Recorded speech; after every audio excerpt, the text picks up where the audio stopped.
In the beginning, there was neither darkness nor light, only the eternal mist that breathes between worlds. Here, time moved in great wheels, not straight lines. Past, present, and future flowed together like tributaries of a sacred river. Death was a doorway. Birth was a returning. Everything that was would be again. The heroes who died in battle might return as ravens. The ancestors who passed beyond memory still walked the earth in new forms. The divine powers themselves were not distant rulers, but active participants in the ongoing story of creation. For the Celts, the cosmos was alive. Every stone, every stream, every tree pulsed with consciousness. The landscape itself was a living being, scarred by ancient battles, blessed by divine footsteps, marked by the tears and laughter of countless generations. Their cosmos rested on three pillars. Above, the crystalline sky realm, where eagles carried messages from gods and thunder spoke in divine voices. Below, the mysterious sea realm, where salmon swam with ancient wisdom and selkies shed their seal skins under moonlight. Between them, the middle realm, forests and fields, standing stones and sacred groves, where mortals walked and gods chose to dwell. These realms weren't separate kingdoms. They bled into each other at the edges, at thin places where reality grew gossamer fine. A spring might be water and portal. A hill might be earth and doorway. A forest might be wood and window into forever. At dawn and dusk, at seasons turning, at shores where land meets sea, here the impossible became inevitable. Here a mortal might glimpse a god, or a god fall in love with a mortal. A farmer ploughing his field might strike a buried stone and find himself standing in a great hall where long-dead kings still held court.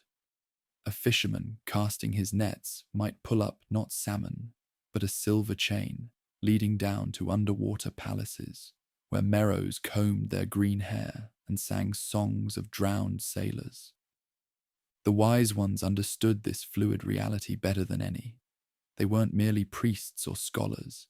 They were living bridges between realms, reading divine language in raven flight, in falling leaves, in frost patterns on ancient stones. They could look at a newborn child and see the shadow of the warrior he would become, or gaze into a pool of water and witness events happening hundreds of miles away. 40 years they studied, 20 to master laws and genealogies, healing arts and star lore, 20 more to memorize thousands of verses holding their people's history. They carried entire libraries in their minds, trusting living memory over written words. A master could recite the genealogy of every noble house back 20 generations, could name every plant that grew in the holy groves, and tell you which ones would heal a fever or induce prophetic dreams, could read the messages written in the movement of clouds across the sky. Their training was rigorous beyond imagining. Apprentices spent years in underground chambers, learning to navigate by memory alone through complex cave systems that mirrored the paths between realms. They fasted until they could see through the veils that separated the dimensions. They stood naked in freezing streams until their bodies learned to channel the elemental powers of water. They memorized not just words, but the precise tone and rhythm that would make those words into keys, unlocking the doors between dimensions. Young Cathbad would become Ulster's greatest wise man. As a boy, he witnessed his first Samhain ritual in an oak grove near what would later be called Emen Marcha. The trees hummed with otherworldly energy. The stars pulsed in patterns that spoke of destinies yet unborn. When a white stag emerged from the mist, a creature existing in multiple realms simultaneously, Cathbad knew his calling. That moment of recognition would echo through his life, shaping the fate of heroes yet to be born. Later, as Ulster's chief seer, he would prophesy the birth of Deirdre and foresee the sorrow she would bring. He would train kings in the arts of just rulership and warriors in the deeper mysteries of combat that went beyond mere skill with sword and spear. The wise ones served as judges, for they alone could perceive the threads of cause and consequence that connected all actions. When a king sought to know whether war or peace would serve his people better, he consulted the seers. When lovers wished to know if their union was blessed by the divine powers, they brought their question to the holy groves. When parents wanted to understand the destiny written in their child's eyes, they sought the wisdom of those who could read the book of fate. Oak groves were especially revered. The oak was the axis tree, roots reaching deep into the underworld, crown touching heaven. Druid itself meant oak knowledge, for wisdom must be deeply rooted to reach toward light. In these groves, justice was dispensed and treaties were sworn. To break an oath made beneath the hallowed oaks was to invite the wrath of the divine powers themselves. The trees remembered everything, every word spoken in their shadow, every promise made, every betrayal committed.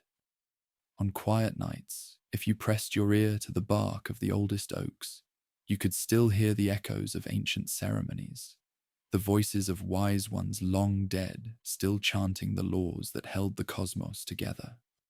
The learned ones harvested mistletoe from the oak with golden sickles, for this plant that grew without touching earth was holy. A bridge between sky and land, a symbol of life flourishing in the realm between realms.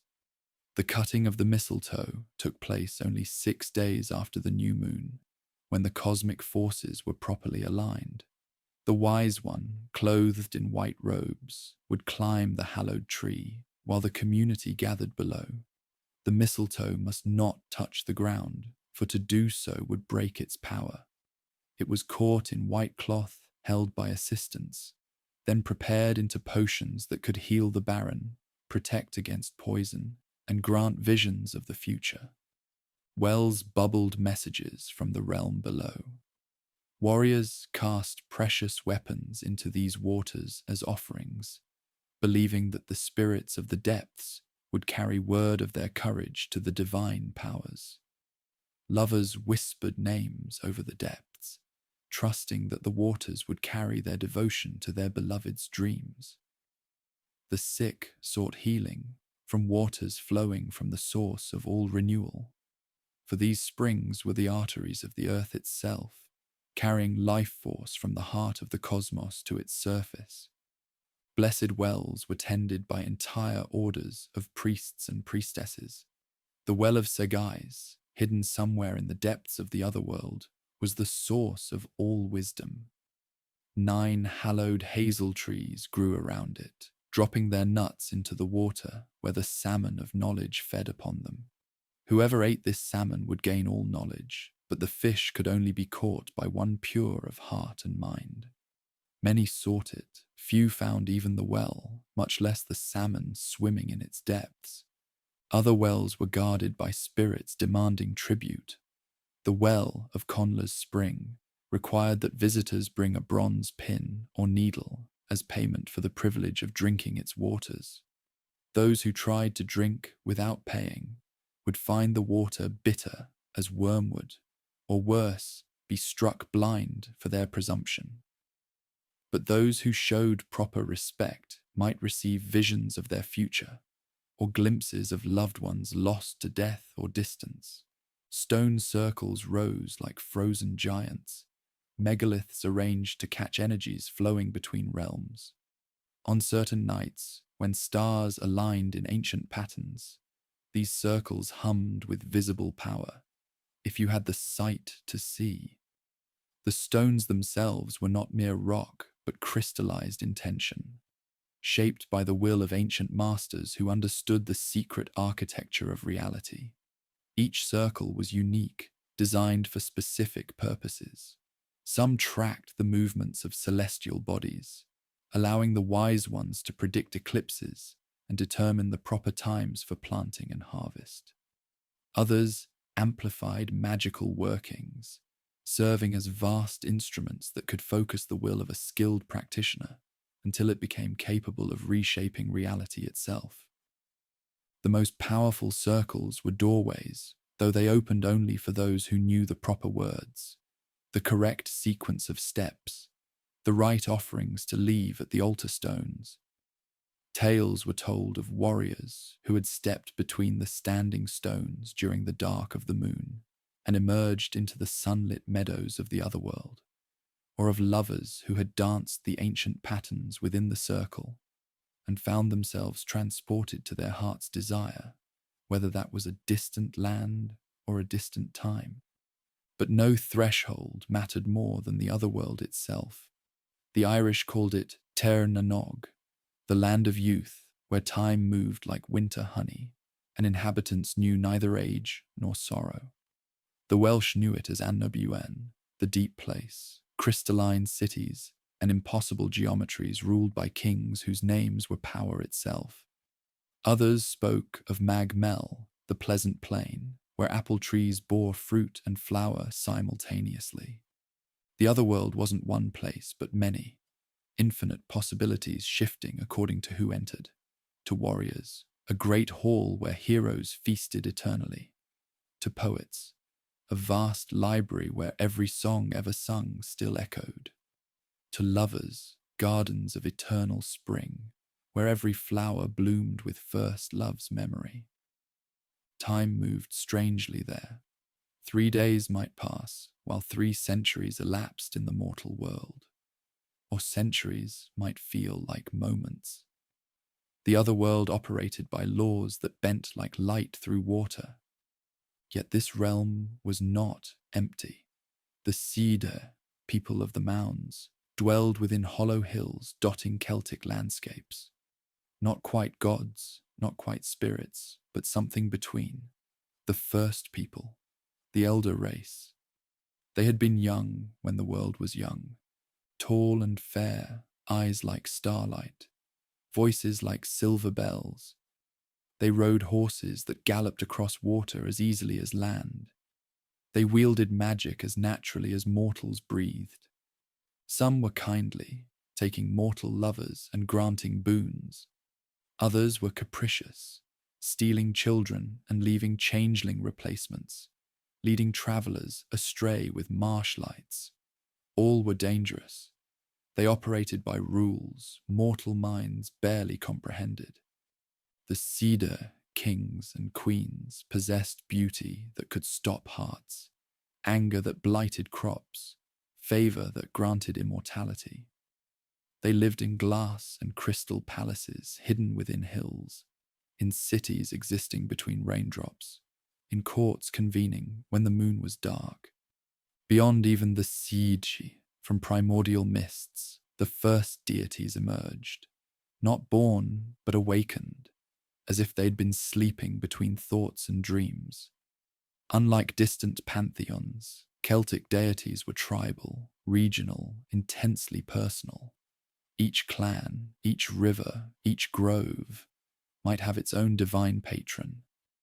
These were not abstract powers dwelling in marble temples, but living presences who walked the earth, who could be met on lonely roads or encountered in holy groves.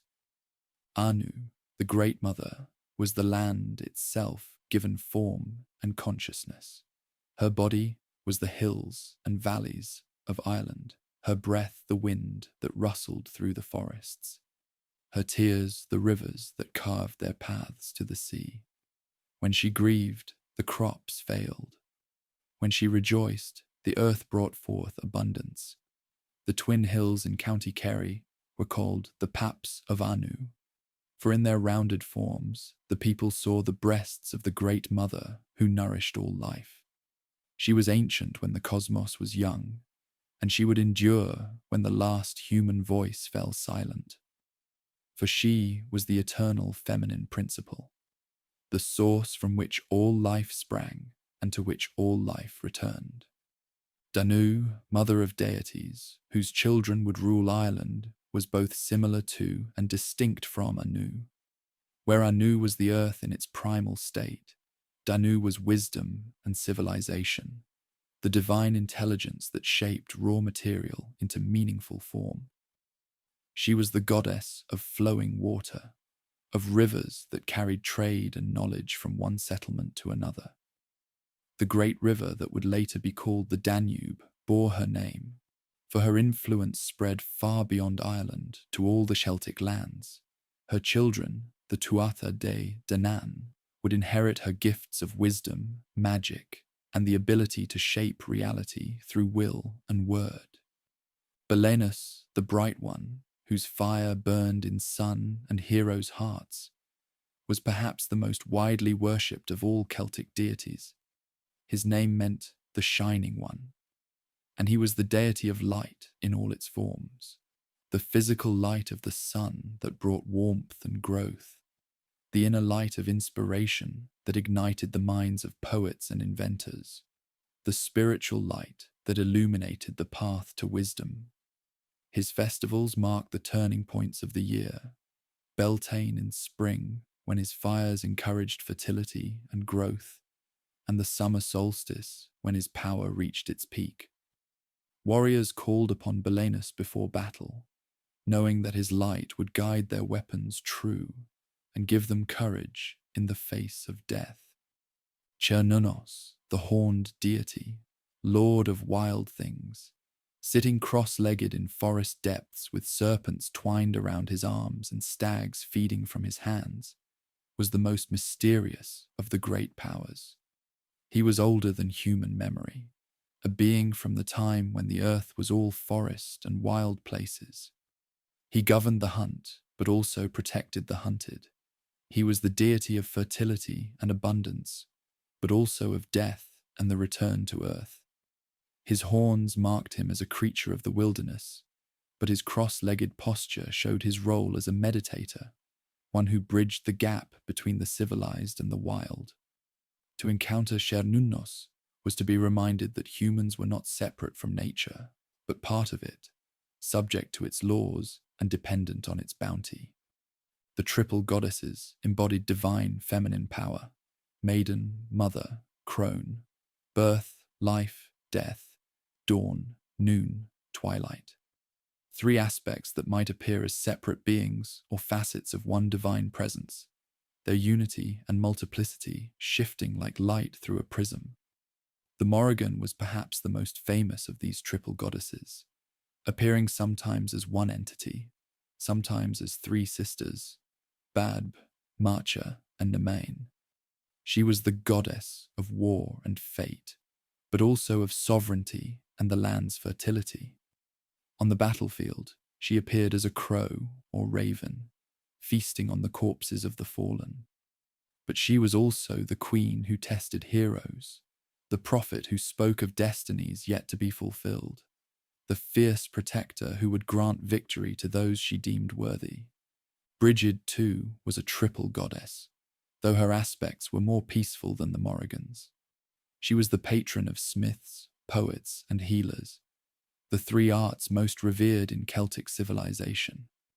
As goddess of the forge, she taught humans to work metal, to shape iron into tools and weapons that would transform their existence. As patron of poets, she inspired the bards whose words could heal hearts or start wars, whose verses preserved the wisdom of the ages. As goddess of healing, she knew the secret properties of every herb, the location of every blessed well, the words that could call the soul back from the edge of death. These deities weren't perfect beings in distant perfection. They were flawed, passionate, capable of great love and terrible wrath. They made mistakes, loved mortals, fought wars, died deaths that were transformations. The deity Nuada lost his hand in battle and had to abdicate his throne, for a king with any physical flaw could not rule. The deity Lugh fell in love with mortal women and fathered children who would become great heroes. The goddess Morrigan quarreled with her sisters and split into three separate aspects that sometimes worked together and sometimes opposed each other.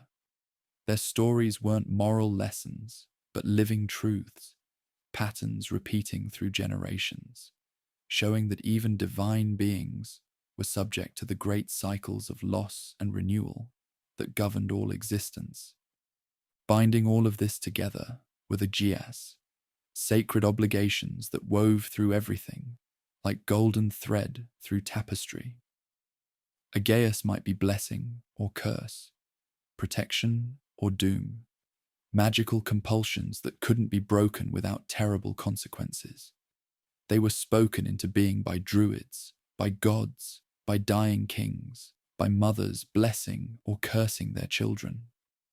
Once spoken, a Gias became part of the fabric of reality itself, as immutable as the law that made water flow downhill or fire burn upward. A king might never refuse hospitality to strangers, making him vulnerable to enemies but ensuring his honor. This was the Geas that bound Conchobar MacNessa, king of Ulster, and it led to both his greatest triumphs and his ultimate downfall.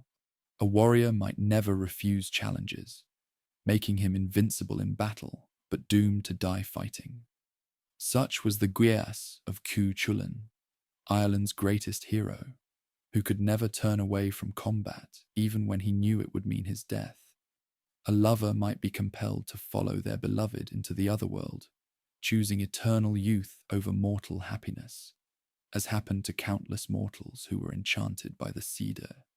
Some Geas were protective. A hero might be bound never to eat the flesh of his totem animal, ensuring that the spirit of that creature would always guard him. Others were tests. A princess might be under Geas to marry only the man who could solve her riddle or complete her impossible task. Still, others were punishments. A traitor might be cursed never to find rest in any house or hall, doomed to wander homeless until he made amends for his betrayal. The most complex Geas often came in sets, creating webs of obligation that could trap even the wisest in paradoxes. The hero, Conaire Mór, was bound by multiple Geas.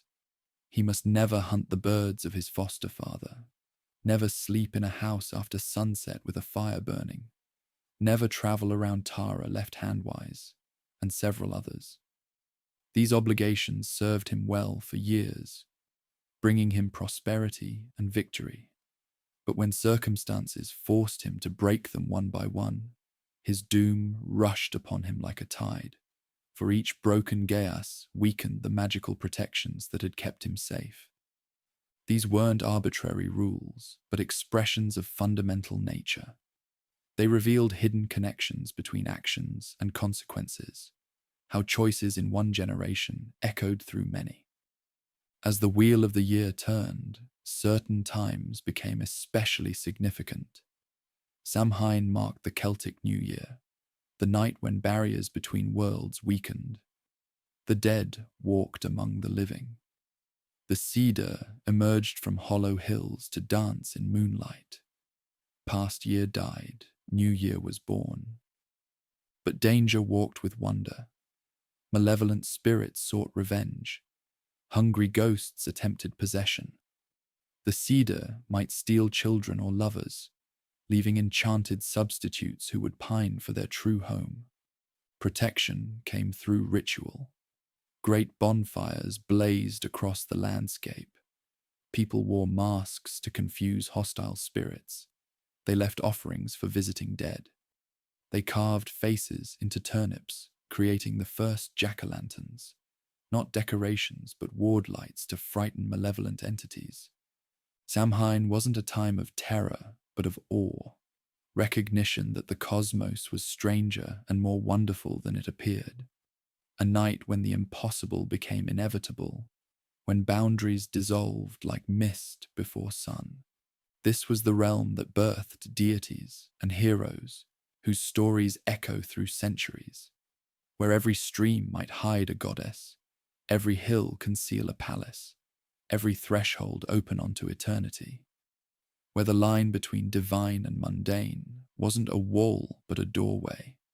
In this realm of infinite possibility, where time flowed in circles and the dead were merely elsewhere, the stage was set for great dramas, invasion myths that would reshape landscapes, the rise and fall of the Tuatha de Danann, heroic deeds and tragic loves defining what it meant to be human when divine powers walked among mortals. But first came the dawn, when possibility crystallized into story, when mists parted to reveal the first of many peoples who would claim Ireland, beginning with a single woman whose name outlasted mountains. Césaire, the first woman who came before the flood that would wash the world clean and make it ready for wonders yet to come. That dawn came in the form of a single ship cutting through primordial mists, carrying Césaire and her followers towards shores that had never known human footfall. She was the first woman, the beginning of Ireland's long story of invasion and renewal, and her name would outlast the mountains themselves. From the Lebor Gabala Eren, the Book of Invasions, comes this ancient chronicle, not history as we understand it, but something deeper, a record of how consciousness itself awakened in the Green Isle that would become Ireland. Each wave of settlers brought new gifts, new struggles, new ways of understanding the relationship between mortal and divine. Césaire arrived 40 days before the Great Deluge, leading 50 women and 3 men in her wooden ship across the primordial seas. She was the granddaughter of Noah, so the scribes claimed. But in older tellings, she was something far more profound. The first expression of feminine consciousness taking root in Irish soil. Her very name meant sorrow or affliction, for she carried within her the knowledge that her time would be brief, that her people would perish beneath the rising waters that would cleanse the earth for future ages. The 3 men who came with her divided the women between them. Césaire herself went to Fintan, while Bith and Ladra each took their portion. But mortality pressed close upon them. Ladra died first, overwhelmed perhaps by the weight of being among the first to breathe Irish air. Bith followed soon after, leaving only Fintan with 50 women in a land that had never known human footfall. When the flood came, it swept away all trace of Césaire's people, all save Fintan, who possessed the secret of transformation. As the waters rose, he became a salmon, then an eagle, then a hawk, living through countless ages as witness to everything that would follow. He alone would remember the first woman who touched Irish shores, carrying her memory forward through the endless cycles of invasion and renewal. The waters receded, and the land lay empty once more. Grass grew over the bones of Césaire's people. Trees sprouted where their homes had stood. For 300 years, Ireland waited in silence, inhabited only by beasts and birds, by spirits that had no names, by the patient presence of Fintan in his many forms. Then came Partholon, leading his people from the Greek islands through Spain to the western shore.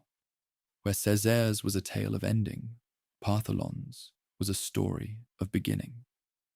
He brought the first clearings cut from primeval forest, the first ploughed fields, the first brewing of ale, the first smithy where iron rang against iron.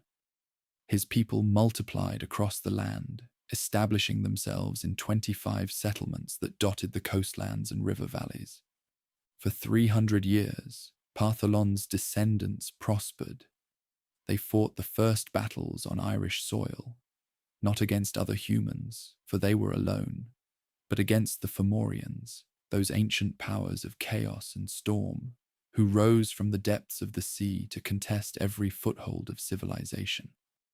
The Fomorians were old when the earth was young, beings of primal darkness and untamed ocean, representing all that resisted order, agriculture, the measured rhythms of settled life. They emerged from the western waters on nights when the moon was dark, their forms shifting between human and monstrous. Some walked on two legs like men, but with faces that belonged to no earthly creature. Others towered above the tallest trees, their skin like barnacle-crusted stone, their voices the crash of waves against cliffs. Balor of the Evil Eye stood foremost among these primordial antagonists. His single eye, enormous beyond description, could kill with a glance when its lid was lifted. So heavy was this eye that it took 4 men to raise the lid, and when they did, whole armies fell dead before his gaze. The eye itself was a window into the void that existed before creation, a glimpse of the nothingness that chaos sought to restore. Yet among the Fomorians walked beings of terrible beauty as well as horror. Elethan, whose name meant art or knowledge, possessed a form so perfect that mortal eyes could barely stand to look upon him. His hair was like spun gold, his skin like polished silver, and when he spoke, his voice carried the music of spheres. He proved that the Fomorians were not merely destructive forces, but embodied the wild creativity that exists before order shapes it into recognizable forms. In him, chaos revealed its potential for beauty as well as terror. But plague came upon Partholon's people, sweeping through their settlements in a single week. 9,000 souls perished, leaving Ireland empty once again save for Fintan, still watching, still remembering, carrying the accumulated memory of 2 failed settlements in his transformed consciousness. 30 years passed before the next arrivals. Nemed brought his followers from the Caspian Sea, crossing the breadth of Europe to reach Ireland's shores. His people were builders and warriors both, raising great fortresses and winning battles against the Fomorians that Partholon's folk had merely survived. They cleared 12 new plains and dug 4 great lakes, reshaping the landscape through sheer force of will and organized labor. Yet the Fomorians grew stronger, not weaker, with each defeat. From their glass tower on Tory Island, they demanded tribute that grew ever more crushing.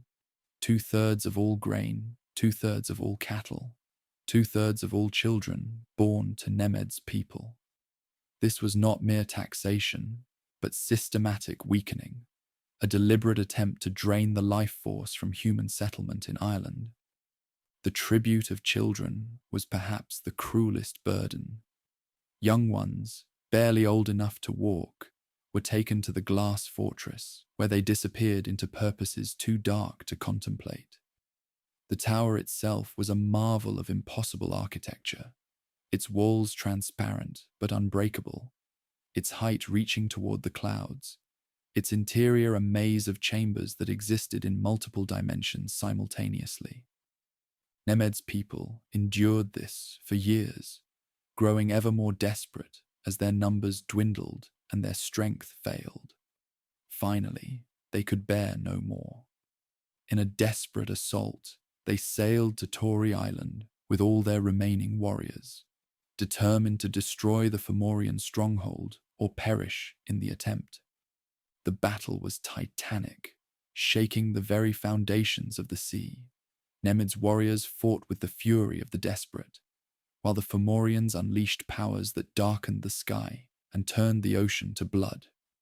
Both sides fought until exhaustion claimed them, until only a handful survived from either army.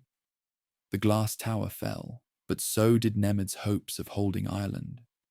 The scattered survivors fled to distant lands, some to Greece, others to the northern islands, carrying with them the bitter knowledge that the Fomorians could not be permanently defeated, only temporarily contained. From Greece came the next wave, the Firbolg, descendants of those who had fled after Nemed's fall. But these were a changed people, hardened by generations of slavery and exile. The Greeks had forced them to carry soil in leather bags to create fertile fields on barren hillsides, and from this labor came their name, the Bagmen, the Firbolg. Where previous settlers had been farmers or warriors, the Firbolg were shapers of the land itself. They understood earth and stone as others understood metal or wood. They established the first true kingship in Ireland, dividing the island into provinces, creating boundaries and laws that would endure long after their reign ended. Their high king ruled from the hill of Tara, and under their governance, Ireland knew its first taste of organized justice and systematic prosperity. For 37 years, the Firbolg ruled Ireland in relative peace. They fought the Fomorians, as every people must, but they had learned the secret of containing, rather than destroying, their ancient enemies. They built their settlements on high ground, away from the sea. They honored the old powers with offerings and ritual, acknowledging their place in the cosmic order while refusing to submit to their domination. But change was coming from the northern mists, carried on ships that sailed through storm and calm with equal ease. The Tuatha de Danann were approaching, the children of the goddess Danu, masters of arts that the Firbolg could barely comprehend. The Tuatha de Danann descended from the four mystical cities of the far north, Phalias, Gorias, Murias, and Findias, each a center of learning where different aspects of wisdom were perfected. From Phalias came the Leah file, the stone of destiny that would cry out when touched by a rightful king. From Gorias came the spear of Lug, which never missed its target and always brought victory to the one who wielded it. From Murias came the cauldron of the Dagda, which could feed any number of people and never empty. From Findias came the sword of Nuada, which none could escape once it was drawn from its sheath. These four treasures were more than mere objects. They were crystallizations of power, physical manifestations of abstract principles that governed the cosmos. The stone represented stability and legitimacy. The spear embodied focused will and inevitable victory. The cauldrons symbolized abundance and nurturing care. The sword stood for justice and the cutting away of what should not be. When the Tuatha de Danann arrived on Ireland's shores, they burned their ships behind them, sending great pillars of smoke into the sky that could be seen from one end of the island to the other. This was their declaration that they had come not as raiders or temporary settlers, but as rightful heirs to a throne they had never lost. The smoke itself was said to possess magical properties, inducing visions in those who breathed it, showing them glimpses of the wonders that would come with the new age. The first meeting between the peoples took place when ambassadors from both sides met on the plain between their encampments. The Firbolg sent their finest warriors and wisest counselors. The Tuatha de Danann sent figures of such radiance that mortal eyes had difficulty focusing upon them. Nuada of the Silver Hand spoke for the children of Danu. Even then, before the battle that would cost him his sword arm, he possessed a presence that made lesser beings feel like shadows. His voice carried the authority of wind and storm, and when he spoke, the very air seemed to shimmer with possibility. "We have come to claim what is ours by right," he declared, though not with arrogance, but with the simple certainty of one stating an obvious truth. "This land calls to us as a child calls to its mother. We offer you peace and partnership, for there is room enough in Ireland for all who would live in harmony with its divine nature." The Firbolg king, Eochaid MacEirc, was a man of courage and wisdom, but he felt the weight of his people's history pressing upon him. They had fought too hard, sacrificed too much, to surrender their sovereignty without contest. "We have paid for this land with our blood and sweat," he replied. "We have cleared its forests, tamed its rivers, built its first cities. If you would have it, you must take it by force of arms, for we will not yield what we have earned through centuries of struggle." Neither side desired unnecessary bloodshed. but both understood that some conflicts can only be resolved through trial by combat. They agreed to meet on the plain of Tuatha, each army bringing its finest warriors, its most powerful magic, its deepest commitment to victory. The night before the battle, strange omens appeared across Ireland. The Morrigan, the triple goddess of war and fate, walked between the camps in her three aspects. As Badb, the crow of battle, she perched atop the weapons of sleeping warriors, her presence blessing some with victory and others with glorious death. As Marcha, the sovereignty goddess, she whispered to the kings of both armies, reminding them that the true victory belonged not to the strongest, but to those most worthy to rule. As Nemain, the frenzied one, she danced in the spaces between the camps, her wild movements stirring the blood of warriors and ensuring that the coming battle would be remembered for all time. To Nuada, she spoke a prophecy that would echo through the ages. Silver shall replace flesh, and in that replacement, power shall be lost and found again. A young champion shall come from afar, skilled in all arts, and by his hand the ancient evil shall fall. The reign of the Firbolg ends with tomorrow's sun, but their honour shall endure forever. The first battle of Tuatha began at dawn, as the first rays of sunlight touched the weapons of both armies. The Firbolg fought with the desperate courage of those defending their homeland, their bronze spears flashing in the morning light, their war cries echoing across the plain. The Tuatha de Danann advanced like a force of nature itself, their magical weapons singing as they cut through the air, their very presence making the battlefield shimmer with otherworldly light. For 4 days, the armies clashed with neither side, able to claim decisive advantage. Warriors fell on both sides, their blood watering the earth that would later be counted among the most fertile in all Ireland. Heroes performed deeds that bards would sing of for centuries, Firbolg champions holding impossible positions against overwhelming odds, Tuatha de Danann warriors wielding magic that transformed the very nature of combat. On the 4th day, Nuada found himself in single combat with Chulainn, the Firbolg champion whose skill with sword and shield was legendary even among his own people. The duel was titanic, each warrior possessing abilities that elevated their conflict beyond mere mortal combat. Chulainn's blade moved with precision, born of decades of practice, while Nuada's sword seemed to anticipate his opponent's moves, guided by wisdom that transcended normal martial arts. The decisive moment came when Chulainn's weapon, forged in the ancient manner of his people, struck Nuada's arm just below the shoulder. The blade, edged with bronze that had been blessed by Firbolg smiths, cut clean through flesh and bone, severing the hand that had wielded the sword of Findius. Divine blood splattered the earth, and where it fell, flowers bloomed even in the midst of battle.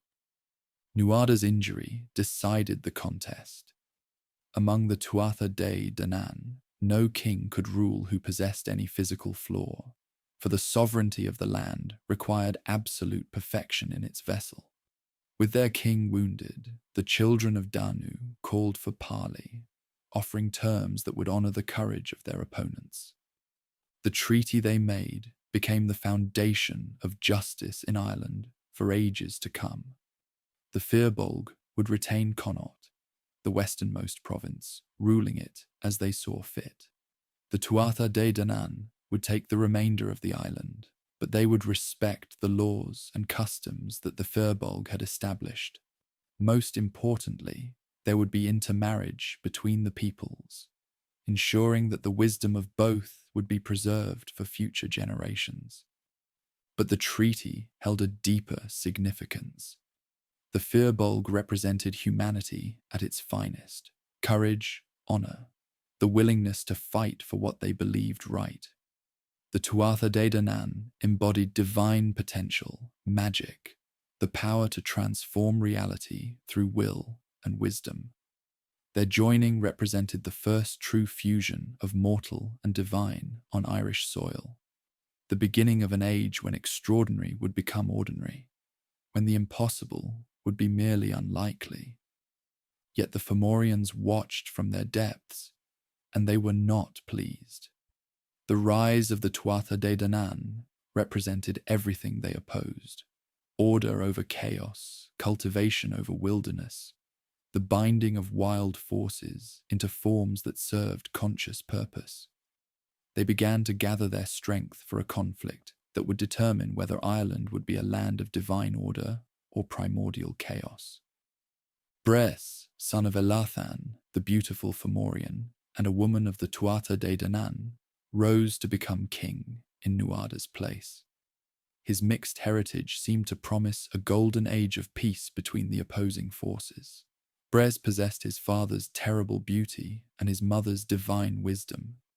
Under his rule, it seemed, all conflicts might be resolved, all oppositions reconciled. But power corrupted Bres, as it corrupts all who lack the inner strength to wield it wisely. He began to favour his Fomorian kindred over his Tuatha subjects, imposing tributes that recalled the worst excesses of Fomorian rule in ancient times.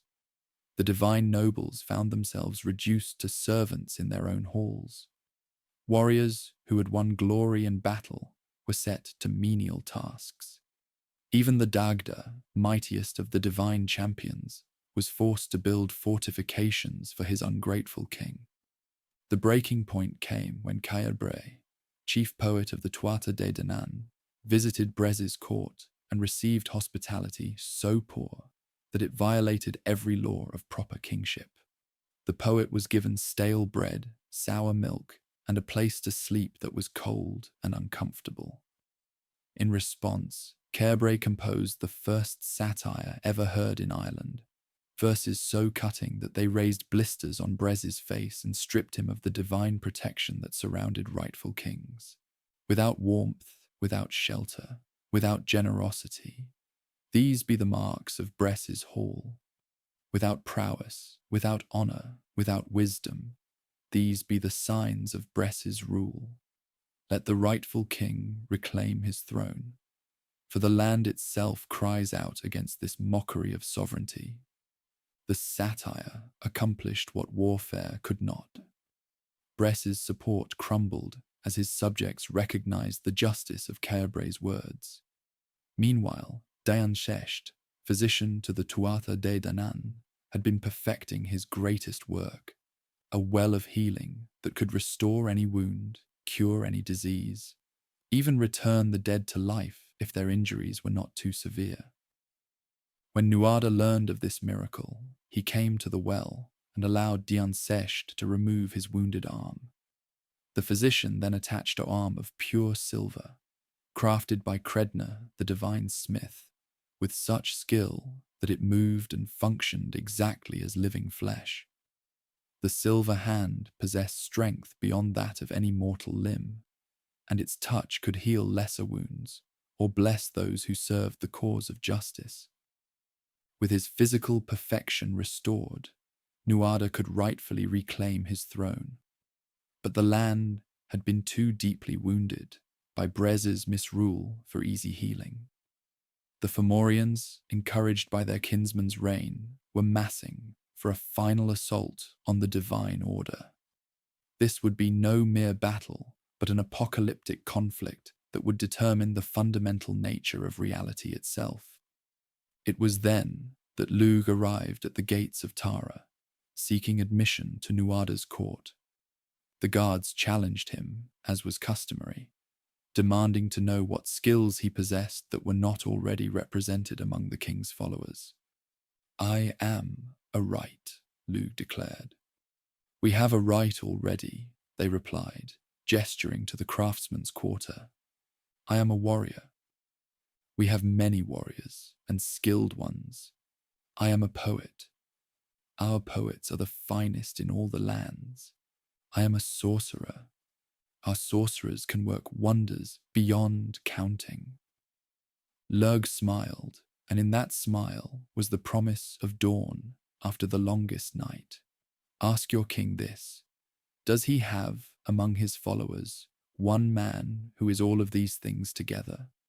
For I am Lugh Lamfada, the long-armed, master of every art that exists, skilled in all crafts that have been invented, possessing knowledge of all songs that have been sung and all spells that have been spoken. When Nuada heard this boast, he set Lugh a test that had humbled many mighty champions. A game of fidgel, the chess of the wise ones, was brought forth, its board inlaid with precious metals, its pieces carved from ivory and obsidian. The game was said to reflect the cosmic order itself, each move representing a choice that echoed through multiple dimensions of reality. Lugh played as if he had invented the game himself, his moves revealing strategies so subtle that the watching courtiers gasped in admiration. He won not just once, but 7 times in succession, each victory more elegant than the last. It became clear that here was no ordinary champion, but one whose abilities transcended normal limitation. Tuatha rose from his throne and offered Lugh the seat of honor at his right hand. Take my place for 13 days, he commanded, and show us how to prepare for the war that is coming. For the Fomorians gather their strength, and we must be ready to face them with power greater than any that has been seen since the cosmos began. Under Lugh's guidance, the Tuatha De Danann began preparations for the second battle of Mag Tuired. Every craft was turned to the creation of weapons and defenses. Every spell was refined for maximum effectiveness. Every warrior trained until their skills transcended the merely mortal and approached the truly divine. The Morrigan appeared to Lugh on the eve of battle, her 3 aspects speaking in harmony for the first time in ages. The fate of Northern Ireland hangs in the balance, she warned. Should the Fomorians triumph, chaos will spread throughout all realms, and the work of creation will be undone. But victory will require a sacrifice that will echo through all the ages to come. When the armies met on Mag Tuired for the second time, the very earth trembled beneath their feet. The Fomorians came in forms that hurt to look upon, beings of storm and darkness, creatures that violated the natural order by their very existence. Bela walked among them, his terrible eye closed, but radiating malevolence even while shuttered, the promise of annihilation contained within his monstrous gaze. The battle began before dawn, as Fomorian sorcerers tried to poison the well that supplied the Tuatha De Danann with water. But Dian Sesht had foreseen this treachery and protected the well with enchantments that turned any harmful substance into healing medicine. When the Fomorians' poison touched the blessed water, it became an elixir that granted the divine army renewed strength and courage. Throughout the morning, champions of both sides sought each other in single combat, while their armies clashed around them. The Dagda wielded his mighty club, each blow felling dozens of enemies, while his cauldron fed the divine warriors, no matter how many came to it. Ogma, champion of the Tuatha De Danann, carved through Fomorian ranks with his sword, taking their heads as trophies and learning their secret names from their dying lips. But it was clear that mortal weapons, even magical ones, could not decide this conflict. The battle would be won or lost through powers that transcended physical force, through the clash of fundamental principles that governed existence itself. The turning point came when Bela's warriors finally succeeded in lifting the lid of his terrible eye. The gaze that emerged was death itself given form, annihilation made visible. Wherever it fell, divine warriors crumbled to dust. Their weapons melted, their armor turned to ash. Even the bravest champions of the Tuatha De Danann fled before that cosmic horror, for no courage could stand against the promise of absolute ending. Lugh had been waiting for this moment, preparing for it since his arrival at Tara. He possessed a sling unlike any other, crafted from the sinews of giants and blessed with spells that made its stones fly true across any distance. But more than that, he understood the secret weakness that Baelor had hidden even from himself. The giant's eye, for all its power, was still an eye, and like any eye, it could be wounded. Moreover, Baelor was Lug's own grandfather, for the young champion was son to Chulainn of the Tuatha de Danann, an Ethniu, daughter of Baelor himself. This relationship gave Lug a connection to his enemy that went deeper than blood, a understanding that transcended the surface opposition between order and chaos. Lug loaded his sling with a stone that blazed within a fire, a fragment of star iron that had fallen from the sky at the moment of his birth. He spun the weapon with all his skill, all his strength, all his love for the future that would be possible only if the forces of chaos were defeated here and now. The stone flew straight and true, striking Baelor's eye at the moment of its most terrible opening. The impact drove the eye back through the giant's skull and out the back of his head, where its gaze fell upon the Fomorian army behind him. Rank upon rank of chaos-born warriors crumbled beneath their own champion's deadly stare, their screams of terror and agony echoing across the battlefield. Baelor himself swayed like a great tree in a storm before toppling backward, his massive form crushing hundreds of his own followers. As he fell, the light went out of his eye forever, and with it died the last hope of chaos triumphing over order in the mortal realm. The death of Baelor broke the spirit of the Fomorian army. Some fled to the deepest places of the ocean, where they remain to this day, dreaming of revenge. Others transformed themselves into forces of nature, storms and tidal waves, earthquakes and volcanic eruptions, continuing their war against order in forms that could never be completely defeated, but could no longer threaten the fundamental structure of reality. The Morrigan stood over the battlefield as the sun set, her three voices joining in a prophecy that echoed across all the realms. Peace rises to the heavens descend to the earth rests under the heavens. Strength to everyone, plenty for all. Summer in winter, peace to the heights, in the depths, to all creation. But her prophecy held darker elements as well, for she saw far into the future, to times when the divine order established on this day would face new challenges, when the children of the Tuatha de Danann would themselves be displaced by younger peoples who carried different dreams and different destinies. With the second battle of Mag Tuaird won, the age of the Tuatha de Danann truly began. They had proven themselves worthy to rule not through conquest alone, but through wisdom, courage, and sacrifice. The land of Ireland recognized them as its rightful sovereigns, and the earth itself rejoiced in their victory. Yet this was not an ending, but a beginning, the start of a golden age when divine and mortal would walk together, when magic would be as common as sunlight, when the barriers between possible and impossible would grow so thin that wonders would become the normal course of existence.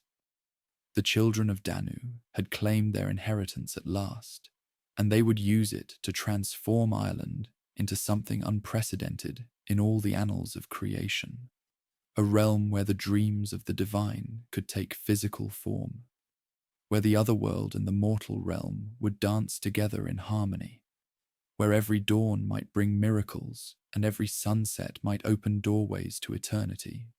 The victory at Mag Tuaird marked more than the end of war.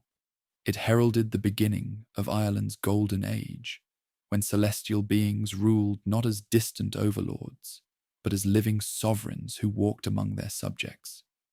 The children of Danu had proven themselves worthy of the land's allegiance, and now they would transform their hard-won kingdom into something unprecedented, a realm where magic was as natural as breathing, where wonders bloomed like flowers after rain. Nuada of the Silver Hand resumed his throne, his metallic limb gleaming with otherworldly radiance as he dispensed justice that was both wise and compassionate. The Silver Hand had become more than a replacement for lost flesh. It was a symbol of renewal, proof that even immortal beings could be wounded and yet emerge stronger than before. When Nuada placed his silver palm upon the stone of Fal during his recoronation, the ancient pillar's cry of approval echoed across all 5 provinces, confirming that the land itself recognized his authority. Under Nuada's restored kingship, the children of Danu established a court that surpassed anything the mortal realm had ever witnessed. At Tara, the seat of high kings, palaces rose that seemed to be built from crystallized starlight and woven moonbeams. Their walls shifted color with the passing hours, showing scenes from the otherworld or reflecting the emotions of those who dwelt within them. Visitors often became lost for days in corridors that rearranged themselves according to some celestial geometry that mortal minds could barely comprehend. The good god emerged as the most beloved of the immortal rulers, earning his title not through moral perfection, but through his boundless generosity and earthy wisdom. His massive frame could barely fit through normal doorways, yet he moved with surprising grace, his presence bringing comfort to all who encountered him. The good god's possessions had become legendary even before his reign began, each one embodying a different aspect of immortal providence. His club was a weapon of discriminating justice, capable of killing 9 men with a single blow, yet gentle enough to restore the dead to life when wielded with compassion. One end brought death, the other revival, and his wisdom lay in knowing which was needed at any given moment. The club was so enormous that it required a wheeled cart to transport it, and wherever it touched the earth, furrows formed that became the boundaries between territories. Even more wondrous was his cauldron, inherited from the mystical city of Murias. No company ever left it unsatisfied, for it produced exactly the food that each visitor desired most. A warrior might find it filled with roasted meat and strong ale, while a poet discovered delicate fruits and wine that inspired verses. Children found sweets that never caused toothache, while the elderly discovered broths that eased their aches and reminded them of their youth. The cauldron's magic lay not in infinite abundance, but in perfect understanding. It knew what each soul truly needed, not merely what they thought they wanted. His harp was perhaps his most mysterious possession. Crafted from wood that had grown in the space between stars, its strings were woven from the hair of sirens who dwelt at the bottom of the deepest ocean. When the good god played, he could control the very emotions of all who heard the music. One melody brought irrepressible laughter, another induced tears of the deepest sorrow, and a third created such peace that enemies would lay down their weapons and embrace. During the war with the Fomorians, the instrument had been stolen, but he tracked it to the enemy camp and commanded it to come to him. The harp flew through the air of its own accord, killing 9 Fomorian warriors as it passed and landing gently in its master's hands. But his greatest attribute was his ability to embody the marriage between ruler and land. Each year at Samhain, he would unite with the Morrigan at the river Unius, their coupling ensuring the fertility of Ireland for another cycle. This was not mere ritual, but cosmic necessity, the goddess of sovereignty recognizing and blessing the god of abundance, their union generating the vital forces that would sustain all life throughout the coming year. Brigid, daughter of the good god, established herself as the patron of all creative endeavors, her influence extending far beyond the borders of Ireland to every land where Celtic peoples dwelt. Her forge at Kildare burned with flames that never consumed their fuel, fire that refined metal without destroying its essential nature. Here she taught mortal smiths the secrets of working iron and bronze, showing them how to create not merely tools and weapons, but objects of power that could channel divine energy. The most skilled blacksmiths would sometimes catch glimpses of Brigid herself, working at an anvil made from a fallen star.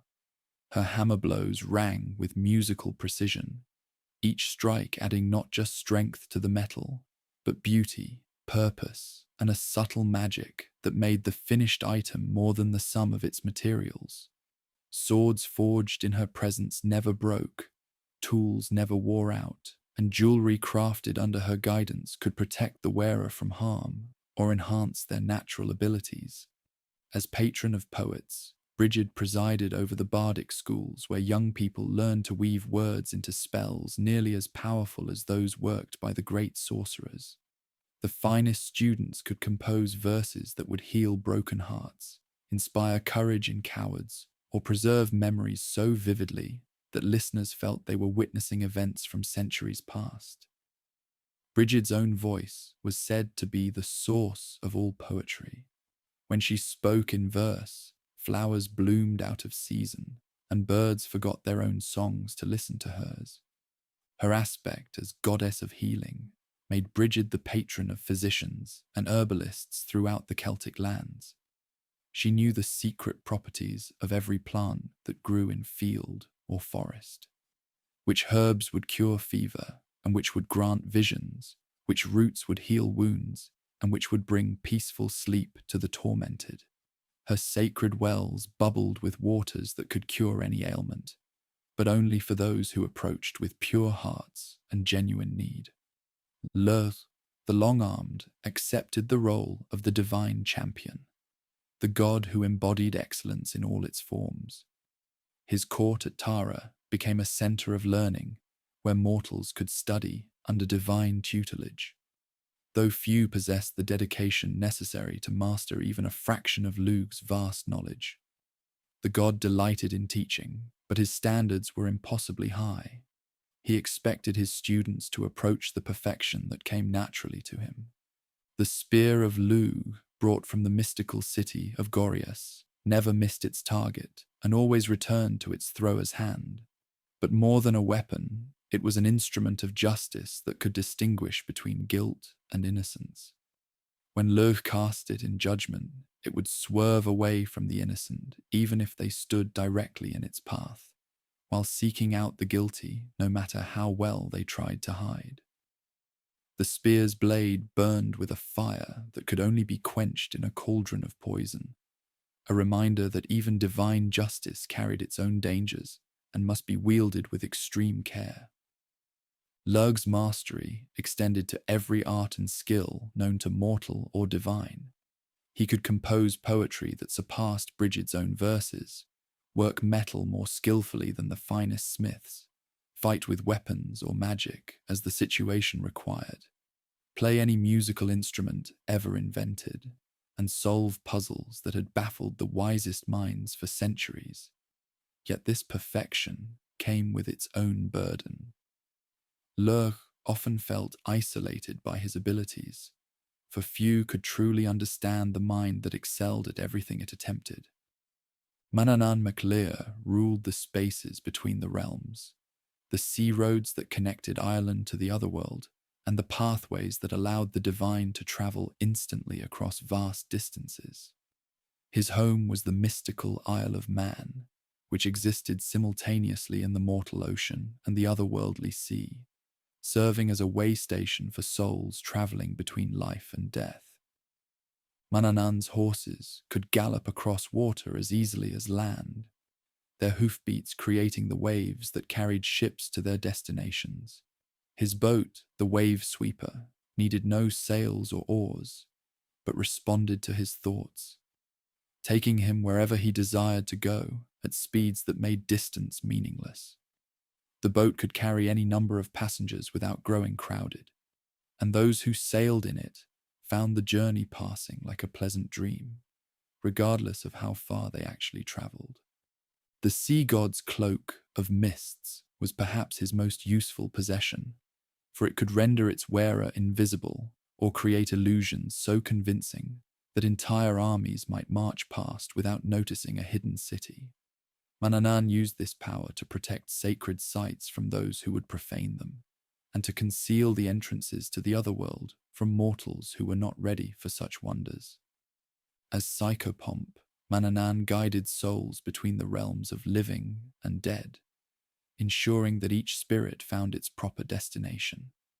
He knew the secret names of every soul that had ever been born, and could call them back from the depths of the afterlife if circumstances required. Yet he used this power sparingly, for he understood that death was not an enemy to be conquered, but a necessary transition that maintained the cosmic order. Angus Og, the young love, established his palace at Brú na Bóinne, the ancient mound that would later be called Newgrange. Here he presided over all matters of romance and desire, helping lovers find each other across the barriers of distance, social class, or even mortality itself. His palace existed in a pocket of time where a day lasted a year, and a year passed, like a day, allowing him to grant his visitors the gift of extended courtship without the pressures of ordinary time. The god's 4 white birds were messengers of love, carrying tokens between separated lovers, and sometimes bearing the spirits of those who had died of broken hearts. These birds could travel between the mortal realm and the otherworld, ensuring that true love could transcend even death itself. Their song could heal emotional wounds, or kindle passion in the coldest heart, but they sang only for those whose feelings were pure and selfless. Angus himself fell in love with a woman he had seen only in dreams, spending a year searching for her throughout Ireland and the Otherworld. When he finally discovered that she was Care, a swan maiden who spent alternate years in human and bird form, he willingly transformed himself to match her nature. Their love story became the template for all the great romances that would follow, proving that even the divine must sometimes sacrifice for love. The sovereignty goddesses, Eriu, Banba, and Fodla, embodied the very spirit of Ireland itself, each representing a different aspect of the land's character. Eriu spoke for the fertile plains and river valleys, where mortals could build their settlements and raise their crops. Banba represented the wild mountains and forests that remained forever beyond human control. Fodla governed the coastal regions where land met sea, the liminal spaces where transformation was always possible. These 3 sisters possessed the power to grant or withdraw their blessing from any who sought to rule Ireland. A king who honoured them would find his reign marked by prosperity and peace, while one who ignored them would face drought, famine, and rebellion. They were not capricious goddesses, but embodiments of natural law.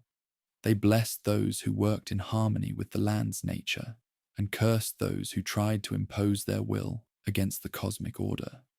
The divine court's greatest treasure remained the 4 magical objects brought from the mystical cities of the north. The Stone of Fal continued to cry out whenever a rightful king placed his foot upon it, its voice serving as the ultimate test of legitimate authority. But the stone's power went deeper than simple recognition. It could see into the soul of anyone who approached it, revealing their true intentions and their fitness for leadership. The Sword of Nuada, forged in Findias, became the template for all weapons of justice throughout the Celtic lands. Once drawn, it could not be returned to its sheath until it had accomplished its purpose, whether that was striking down an enemy or revealing a hidden truth. The blade glowed with inner light when lies were spoken in its presence, and grew cold as winter when oaths were broken. The cauldron of the Dagda served not only as an endless source of food, but as a symbol of the divine generosity that should characterize all just rulers. It reminded both gods and mortals that power existed not for its own sake, but to serve those who needed protection and care. Mortal kings who understood this lesson found their own resources mysteriously multiplying, while those who hoarded their wealth discovered it turning to dust in their hands. Lug's spear represented the focused will that could overcome any obstacle, the unwavering determination that transformed the impossible into the inevitable. But it also symbolized the responsibility that came with power, for the spear's unerring accuracy meant that its wielder could never claim ignorance or accident. Every cast was a conscious choice that would bring either justice or injustice into the realm. Under the rule of the Tuatha de Danann, Ireland became a land where the extraordinary was commonplace. Cattle gave milk that could heal diseases. Trees bore fruit that granted temporary immortality. Rivers ran with water that could restore youth to the aged or wisdom to the foolish. The very air shimmered with possibilities, and mortals found themselves capable of feats that would have been impossible under purely human rule. Yet this golden age carried within it the seeds of its own transformation. The divine rulers, for all their wisdom and power, represented an order that was perhaps too perfect for the mortal realm. Their very presence elevated Ireland above the normal flow of history, creating a paradise that was beautiful, but ultimately unsustainable. The Morrigan, in her aspect as prophet, had foreseen this from the beginning. During her victory song after the Battle of Tuatha, she had spoken not only of the peace that would follow, but of the changes that would come in future ages. She knew that the reign of the Tuatha de Danann, however glorious, was only one chapter in Ireland's longer story. The first signs of change appeared when mortal heroes began to emerge who could match some of the divine feats. These were not ordinary humans, but individuals touched by destiny, carrying within themselves sparks of the same divine fire that animated the Tuatha de Danann. Their appearance suggested that the time was approaching when mortals would no longer need divine guidance, when humanity would be ready to take responsibility for its own fate. The divine rulers watched these developments with mixed emotions. They took pride in seeing mortals achieve greatness, for it proved that their rule had elevated human potential rather than merely suppressing it. Yet they also felt a melancholy awareness that their time of direct involvement in mortal affairs was drawing to a close. Some among the Tuatha de Danann began to withdraw from active rule, spending more time in the Otherworld and less in the mortal realm. They established courts in the cedar mounds, the hollow hills that dotted the Irish landscape, creating spaces that existed partially in both worlds. From these hidden kingdoms, they could continue to influence events without directly controlling them. Others chose to bind themselves more closely to specific locations, becoming the guardians of particular lakes, rivers, or groves. They transformed from active rulers into protective spirits, watching over the places they had come to love during their time of sovereignty.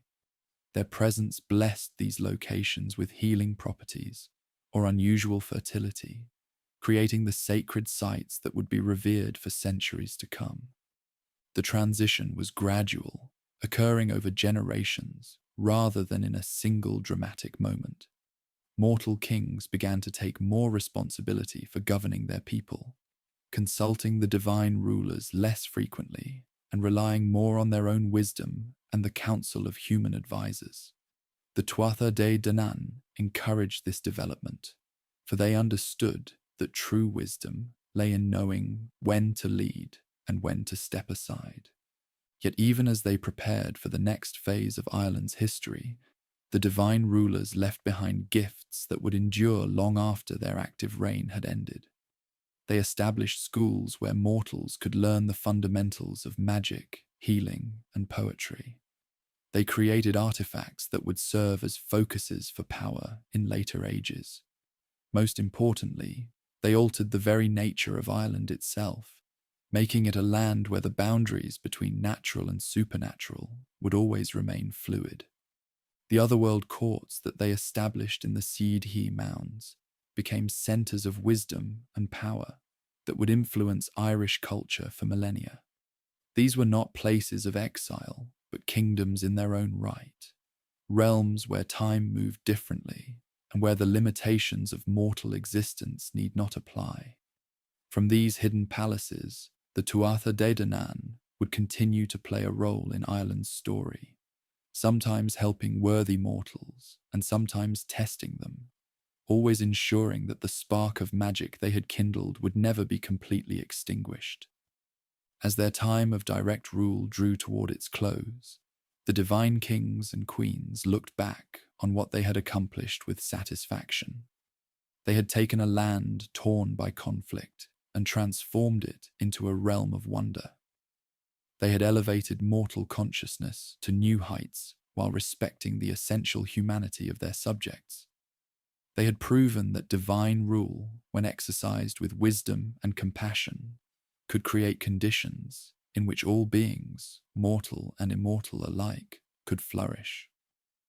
The Tuatha de Danann had kept faith with the promises they made when they first arrived on Ireland's shores. They had brought peace where there had been war, abundance where there had been scarcity, and hope where there had been despair. Their legacy would live on in the stories told around countless fires, in the sacred sites that dotted the landscape, and in the belief that somewhere, just beyond the edge of ordinary perception, wonders still waited for those bold enough and worthy enough to seek them. But even the greatest ages must come to an end, and new peoples were already stirring in distant lands, carrying with them different dreams and different destinies. The Mabinogions, the ancestors of the modern Irish, were beginning their own journey toward the mystical island that had become the home of the divine. Their arrival would mark another turning point in Ireland's long story, another transition from one age to another. The children of Danu had ruled wisely and well, but their time was drawing to a close. Soon they would face their greatest challenge, not a war for conquest, but a test of wisdom, a choice between holding on to power and gracefully accepting the need for change. How they met this challenge would determine not only their own fate, but the future of the land they had come to love more than their own immortality. But even the greatest ages must yield to change, and new peoples were already stirring in distant lands. The time of the children of Danu was drawing to a close, and mortal heroes were beginning to rise who would eclipse even the deeds of the immortal champions. This was the dawn of the heroic age, when flesh and blood warriors would achieve feats that would echo through eternity, proving that humanity had learned well from its celestial teachers. In Ulster, in the northern kingdom of Ireland, a child was born whose coming had been foretold by seers and whose destiny would shape the very meaning of heroism. Yet his birth was anything but ordinary, for it involved not one conception, but two, not one father, but multiple claimants to that honour, and circumstances so extraordinary that they could only have occurred in an age when the boundaries between mortal and immortal had grown thin as morning mist. Dectyre, sister to Conchobar MacNessa of Ulster, was travelling with 50 of her companions when a snowstorm forced them to seek shelter. They found refuge in a strange house that seemed to have appeared from nowhere, where a couple welcomed them with hospitality that bordered on the magical. The woman of the house was in labour, and Dectyre assisted in the birth of a male infant, whose beauty was so striking that all who looked upon him felt their hearts lift with inexplicable joy. That night, Dectyre dreamed that Lugh himself appeared to her, explaining that she had helped deliver his own son, conceived through means that transcended ordinary understanding. When she awoke, both the house and the mysterious couple had vanished, leaving only the infant sleeping peacefully in her arms. But even this miraculous child would not survive in the ordinary world. he faded like morning dew, leaving Dectia bereft but forever changed by her encounter with the realm beyond. Months later, as Dectia drank from a copper vessel during a feast, a tiny creature appeared in the cup. Some said it was a mayfly, others claimed it was a spark of pure light. Whatever its nature, when she swallowed it, she felt a stirring within her womb that she knew could only mean one thing. The child of Lugh had returned to be born into the mortal realm through her own flesh. When Dectia's pregnancy became apparent, tongues wagged throughout the northern kingdom, for she was unmarried, and the identity of the father remained a mystery.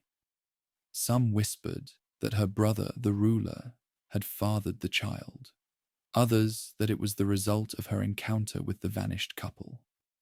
To silence the rumours and provide the child with proper standing, Conchobar arranged for his sister to marry Sualtam mac Roich, a noble warrior who accepted the infant as his own son.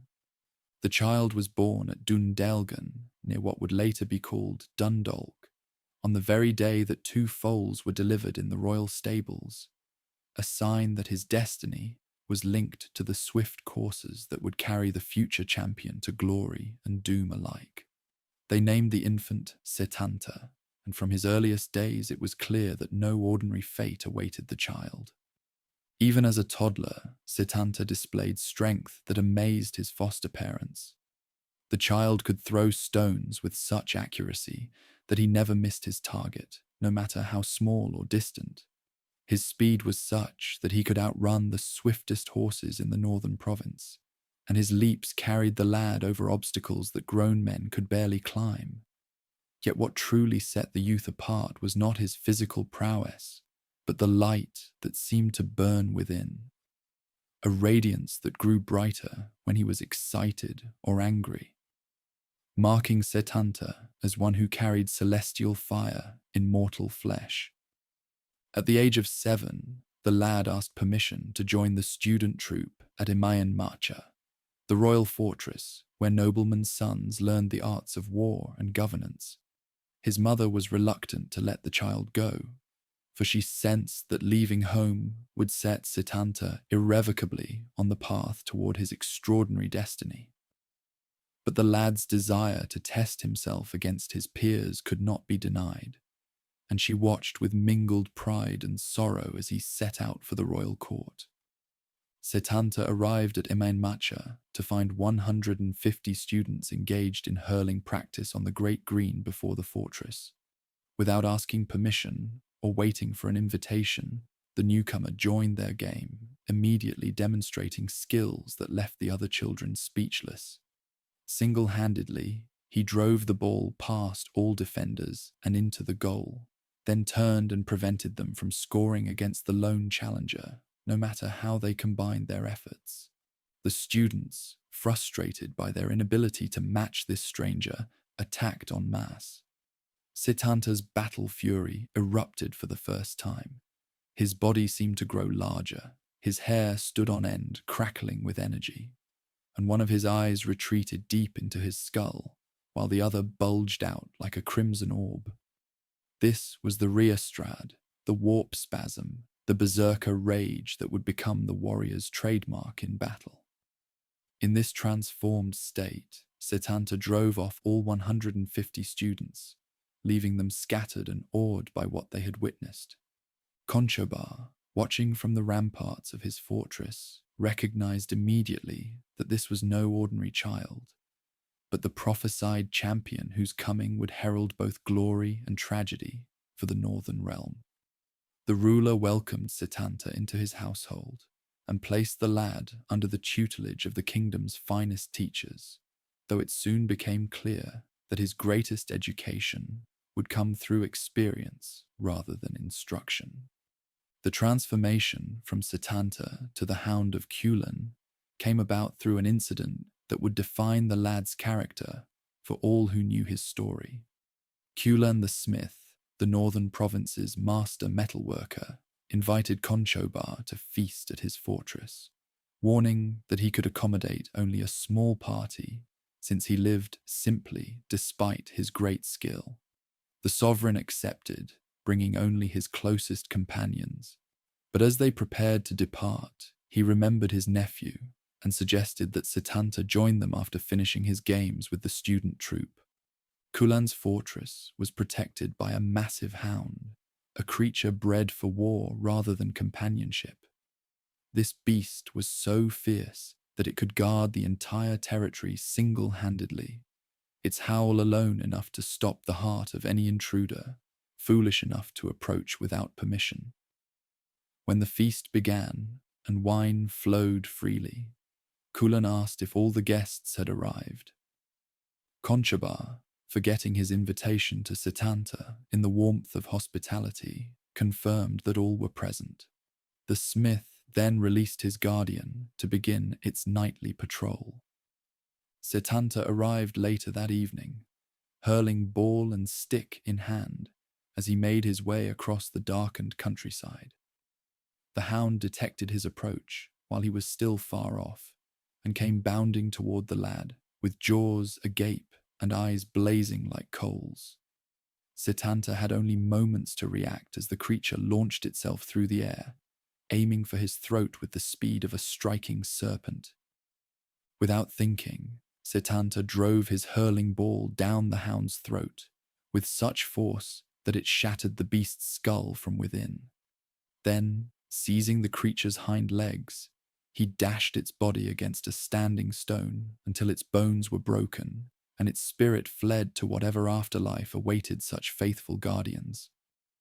When Chulainn emerged to investigate the commotion, he found his beloved hound dead and the lad standing over its remains, neither boastful nor apologetic, but simply explaining what had occurred. The smith wept for his companion, not just because of its value as a guardian, but because he had raised it from a puppy and loved it as a faithful friend. Setanta, moved by the smith's grief, made an offer that would change his identity forever. "Give me a puppy from the same bloodline, and I will train it to be as faithful and fierce as this hound was. Until it is old enough to guard your lands, I will serve as your protector myself, standing watch over your territory and your household." Cathbad the seer, who was among the sovereign's party, proclaimed that henceforth the lad should be known as the Hound of Chulainn, for he had taken upon himself the duties of the beast he had been forced to kill. The name was more than a title. It was a recognition that the lad had shown the qualities that would define his entire life. The willingness to take responsibility for his actions, the courage to fulfill difficult obligations, and the strength to protect those who could not protect themselves. As the hound grew toward manhood, his reputation spread throughout Ireland and beyond.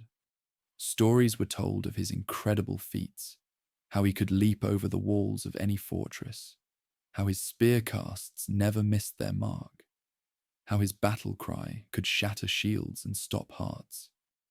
But those who knew the champion best understood that his greatest strength lay not in his supernatural abilities, but in his unwavering sense of honor and his determination to protect the innocent, regardless of the cost to himself. The warrior's education was completed under the tutelage of Scathach, the battle queen of Alba, the land that would later be called Scotland. Scathach dwelt on the Isle of Shadows, a place so difficult to reach that many warriors died in the attempt to find her. Her fortress was built on a bridge that spanned a chasm so deep that no one had ever seen its bottom, and the bridge itself was enchanted to throw off any who lacked the courage and skill to cross it. Scathach taught the Ulster champion arts of war that no mortal master could have imparted. She showed the eager student the salmon leap that could carry him over any obstacle, the thunder feat that made his war cry echo like a storm across the battlefield, and the Gai Bolga, the belly spear, a weapon so terrible in its effects that she taught its use to only one pupil in each generation. This spear entered the body as a single point, but opened into 30 barbs once inside. making wounds that no physician could heal, and deaths that no sorcery could reverse. During his time with Scathach, the young warrior also encountered Aife, another battle queen whose skills rivaled those of his teacher. The two women were enemies, locked in a conflict so ancient that neither could remember its origin, and Scathach warned her pupil that Aife's hatred extended to anyone who showed loyalty to her rival. When Aife challenged the Ulster warrior to single combat, he accepted despite his teacher's warnings, for his geas forbade him to refuse any challenge. The duel was titanic, with both fighters displaying skills that transcended normal human ability. Aife's strength was so great that she shattered the champion's sword, leaving him apparently defenseless. But the student had learned during his time with Scathach that victory in combat came not just from strength or skill, but from understanding one's opponent. "Look," he cried, pointing behind Aifu. "Your horses and chariot are falling into the chasm." Aife turned instinctively to look, for she loved her horses more than her own life. In that moment of distraction, the hound seized her from behind, holding his broken sword to her throat while she struggled in his grip. "Grant me 3 wishes," he demanded, "and I will spare your life." Aife, recognizing that she had been fairly defeated through her own momentary weakness, agreed to his terms. His first wish was that she make peace with Scathach, ending their ancient feud. His second was that she provide him with hospitality and friendship during the remainder of his stay in Alba. His third wish surprised even the warrior as he spoke it, that she bear him a son. Aife agreed to all 3 conditions, and from their brief union came a lad whom they named Connla. Before leaving Alba, the father gave his lover a golden ring and taught the child 3 geas that would govern his life. He must never give way to any single warrior. He must never refuse a challenge, and he must never reveal his name to anyone who demanded it. These geas, spoken in love and pride, would eventually lead to the greatest tragedy of the champion's life. For fate has a way of turning our greatest gifts into the instruments of our deepest sorrows. When the hound returned to the northern kingdom, he found a realm on the brink of its greatest trial. Queen Medb of Connaught, ambitious and ruthless, had conceived a plan that would test every lesson the hero had learned and every bond that tied him to his people. She had heard tales of the brown bull of Cooley, a creature of such magnificence that possession of it would establish her supremacy over all the other rulers of Ireland. The Tyne Bo Cuailnge, the cattle raid of Cooley, began not as a war, but as a negotiation that went wrong. Medba sent envoys to Ulster, requesting the loan of the brown bull for a year, offering generous compensation and promising its safe return. But the bull's owner, swayed by too much wine and too little wisdom, boasted that even if Medby took the beast by force, she would never keep it, for Ulster's warriors would reclaim it along with Medby's head as a trophy. This insult provided Medb with the excuse she needed for the invasion she had been planning all along. She assembled the largest army Ireland had ever seen, drawing warriors from every province except Ulster itself. Her forces included champions whose names were legends, sorcerers whose spells could turn day to night, and mercenaries from lands so distant that their weapons and tactics were unknown to Ulster's defenders. But Ulster lay under a curse that would make Medb's task easier than she had dared hope. During the reign of Conchobar's predecessor, a mysterious woman named Marsha had been forced to race against the king's fastest horses while pregnant, to prove her claim that she could outrun any steed in Ireland. She won the race, but collapsed in childbirth at the finish line, dying as she delivered twins. With her last breath, she cursed the men of Ulster, declaring that in their hour of greatest need, they would suffer the pangs of childbirth for 5 days and 4 nights, leaving them helpless as newborns. When Medb's vast army crossed into Ulster, the curse took effect exactly as Marcha had prophesied. Every warrior in the kingdom was struck down by crippling pains that left them unable to lift a sword or mount a horse. Only Chulainn remained unaffected. Some said because his celestial heritage made him immune to mortal curses. Others because he was still too young to be considered a full man when the curse was spoken. Alone among Ulster's champions, Chulainn rode out to meet an army that outnumbered him thousands to one. His charioteer, Laeg, protested that even the greatest hero could not hope to defeat such overwhelming odds. But Chulainn replied that he would rather die fighting than live to see Ulster conquered through his inaction. The hero's strategy was brilliant in its simplicity. He would invoke the ancient laws of single combat, challenging Medb's champions one by one to duels at the ford, where the army must cross into Ulster.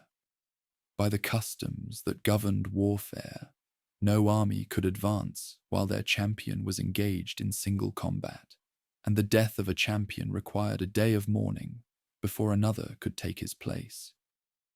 Day after day, champion after champion faced Chulainn at the ford. Some were skilled beyond normal human ability, others possessed magical weapons or supernatural strength, but none could stand against the young hero's combination of training, courage, and otherworldly power. His Riastrad became a terror to behold. When the battle fury took him, his body transformed into something that was more force of nature than human being.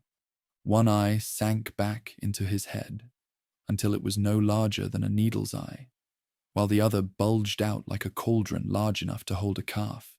His mouth stretched from ear to ear, revealing teeth that gleamed like a wolf's fangs.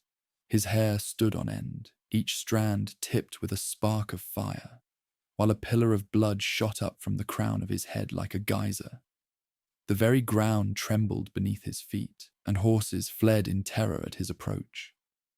In this transformed state, Chulainn's strength became truly supernatural. He could leap over the tallest warriors as easily as stepping over a puddle. His spear casts flew with such force that they could pierce a dozen men at once. His sword moved so quickly that it seemed to be in multiple places simultaneously, and his war cry could shatter stone and stop the hearts of cowards. Yet even as he won victory after victory, Chulainn felt the weight of his isolation growing heavier. He was fighting not just for Ulster, but for everything he held dear: his king, his foster brothers, his homeland itself. The knowledge that he stood alone against an army that seemed to replenish itself endlessly would have broken a lesser spirit, but Chulainn drew strength from his very loneliness, transforming it into a fierce determination that nothing could break. The climax of his ordeal came when Medb, growing desperate as her champions fell one by one, sent Fergus MacRoich to face him. Fergus had once been king of Ulster, before political manoeuvring forced him into exile, and he had been Chulainn's own foster father and teacher in the arts of war. The young hero had learned swordplay at Fergus's knee and looked up to him as both mentor and father figure. When the two met at the ford, Fergus carried Caladbolg, a sword so mighty that its stroke could level a hilltop. Against this weapon, even Chulainn's supernatural abilities might not suffice. But as they faced each other across the water, Fergus spoke words that cut deeper than any blade. "Stand aside, my foster son. You have proven your courage beyond any doubt. Let me pass, and I swear by my sword that when you have need of me, I will return the favor threefold." Chulainn understood that this was more than a request. It was an offer of alliance that would serve Ulster's long-term interests better than one more victory at the ford.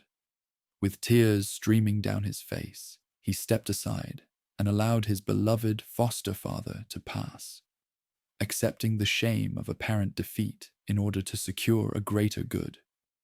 Medb's army poured across the ford, but their victory was short-lived. The The curse on Ulster's warriors was beginning to lift, and King Conchobar's forces were stirring to action. Moreover, the brown bull itself had its own ideas about who should possess it. When Medba's men finally captured the creature, it immediately broke free and began a rampage that cost her more warriors than all of Chulainn's victories combined. The final battle of the Tyne was fought on the plain of Garak, where the armies of 4 provinces clashed in combat that seemed to shake the very foundations of the earth. Chulainn, no longer alone, fought alongside his recovered kinsman, with a joy that made his previous feats seem pale by comparison. The tide turned decisively when Fergus, honouring his promise, withdrew his forces at the crucial moment, leaving Medby's flank exposed and her defeat inevitable. But victory came at a terrible price. During the final assault, a young warrior approached Chulainn's position, demanding single combat. The stranger was tall and proud, with golden hair and bearing that marked him as nobility, but he wore no emblems that would identify his heritage or allegiance. "What is your name?" Chulainn called across the space between them.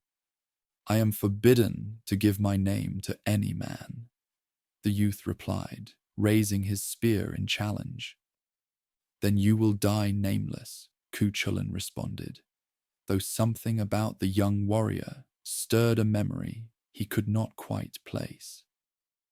The duel that followed was the most evenly matched of Chulainn's career. The stranger fought with skills that seemed familiar, techniques that reminded the hero of his own training under Scathach. Blow matched blow, leap countered leap, until both warriors were breathing hard and streaming with sweat. Finally, driven to desperation by his opponent's skill, Chulainn resorted to the gay bolga, the weapon that no defense could turn aside. The belly spear flew true, entering the young warrior's body just below the ribs and opening into its 30 barbs. As the stranger fell, dying from wounds that no power could heal, he gasped out words that struck Chulainn like a physical blow. "You have killed your own son. I am Conla, son of Aefa, and bearer of your ring." The golden ring that Chulainn had given to Aefa gleamed on the dying boy's finger, proof of a truth too terrible to deny. The Jayas that the hero had placed on his son, never to reveal his name, never to give way, never to refuse a challenge, had led inevitably to this moment of ultimate tragedy. Chulainn lifted his son's body and carried it back to the Ulster camp, where warriors who had seen him face armies without flinching watched in awed silence as he wept over the child he had unknowingly slain. The hero who had seemed invincible was revealed to be mortal after all, subject to the same griefs and losses that afflicted all humanity. From that day forward, Chulainn was a changed man. His victories continued. Indeed, his fame spread to every corner of the Celtic lands, but those who knew him best could see that something vital had gone out of him.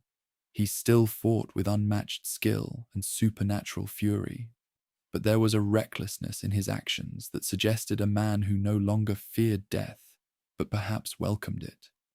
The seeds of his doom had been planted, and they would grow in the shadows of his glory, until the day came when enemies who could not defeat him in fair combat would use treachery and dark sorcery to bring about the end that he had been moving toward, since the moment he took upon himself the name of the hound he had killed to save a smithy's honour.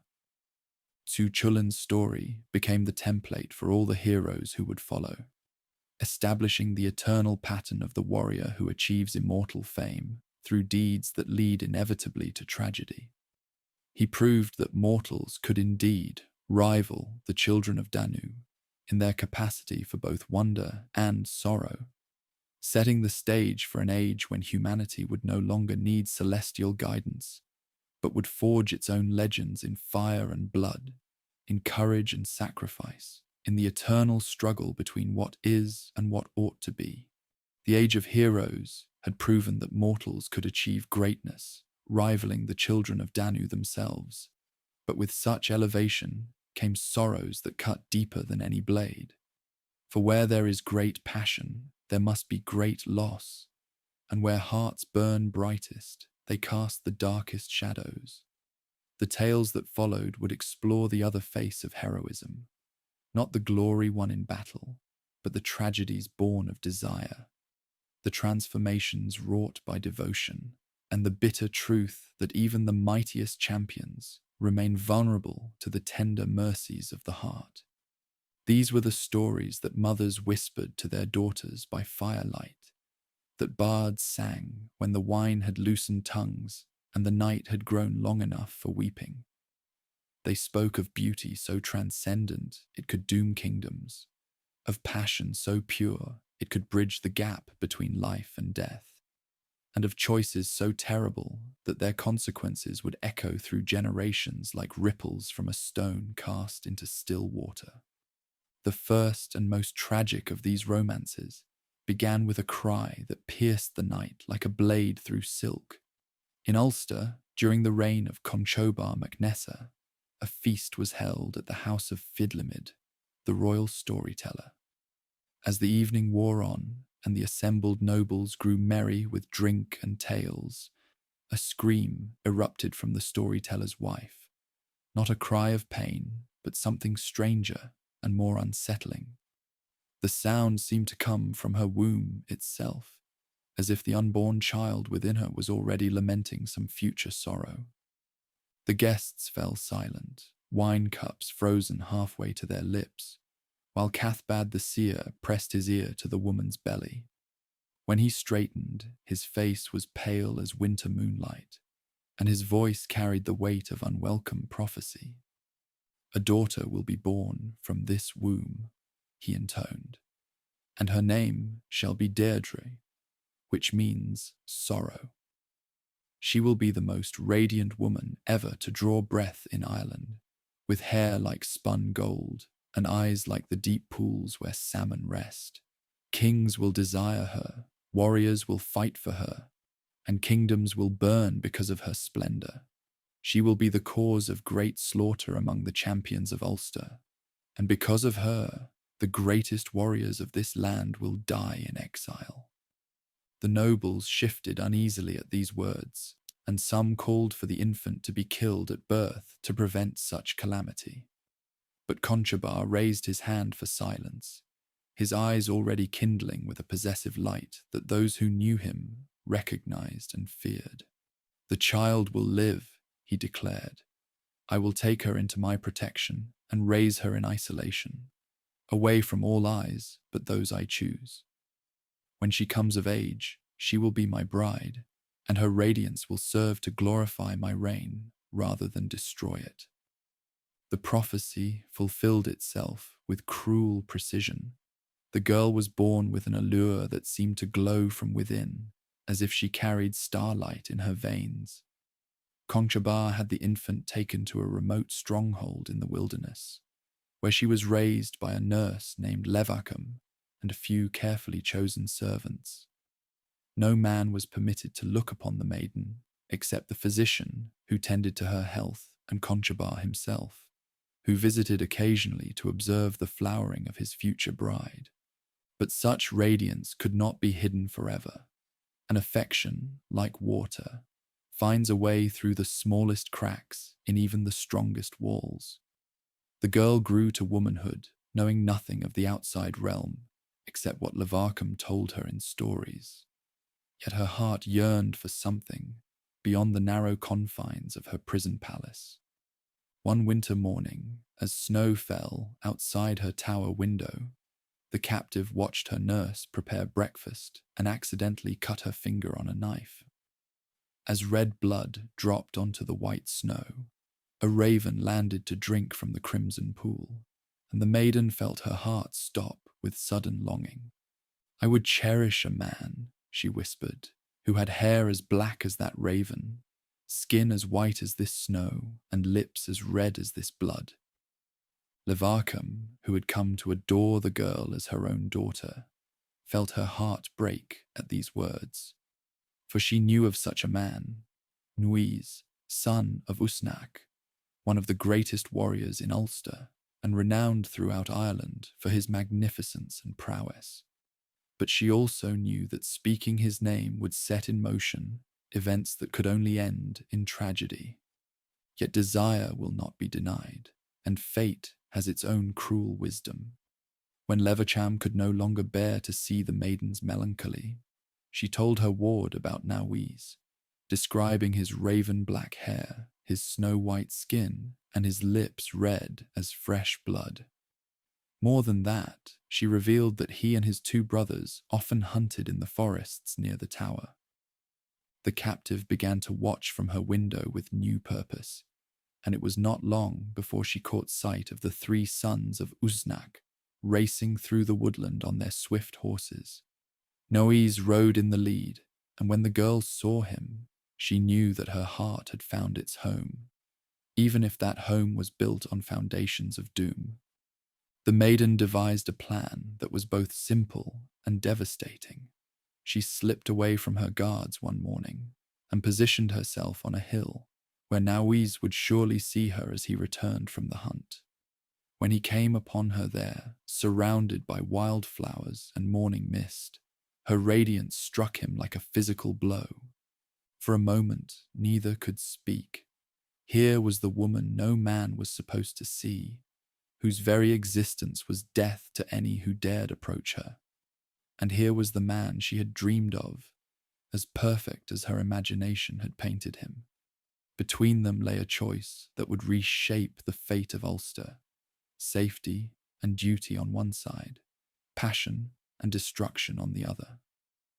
"I know who you are," Nuis said finally, his voice rough with emotion, "and I know what loving you will cost." "Then you know also," the maiden replied, "that some prices are worth paying."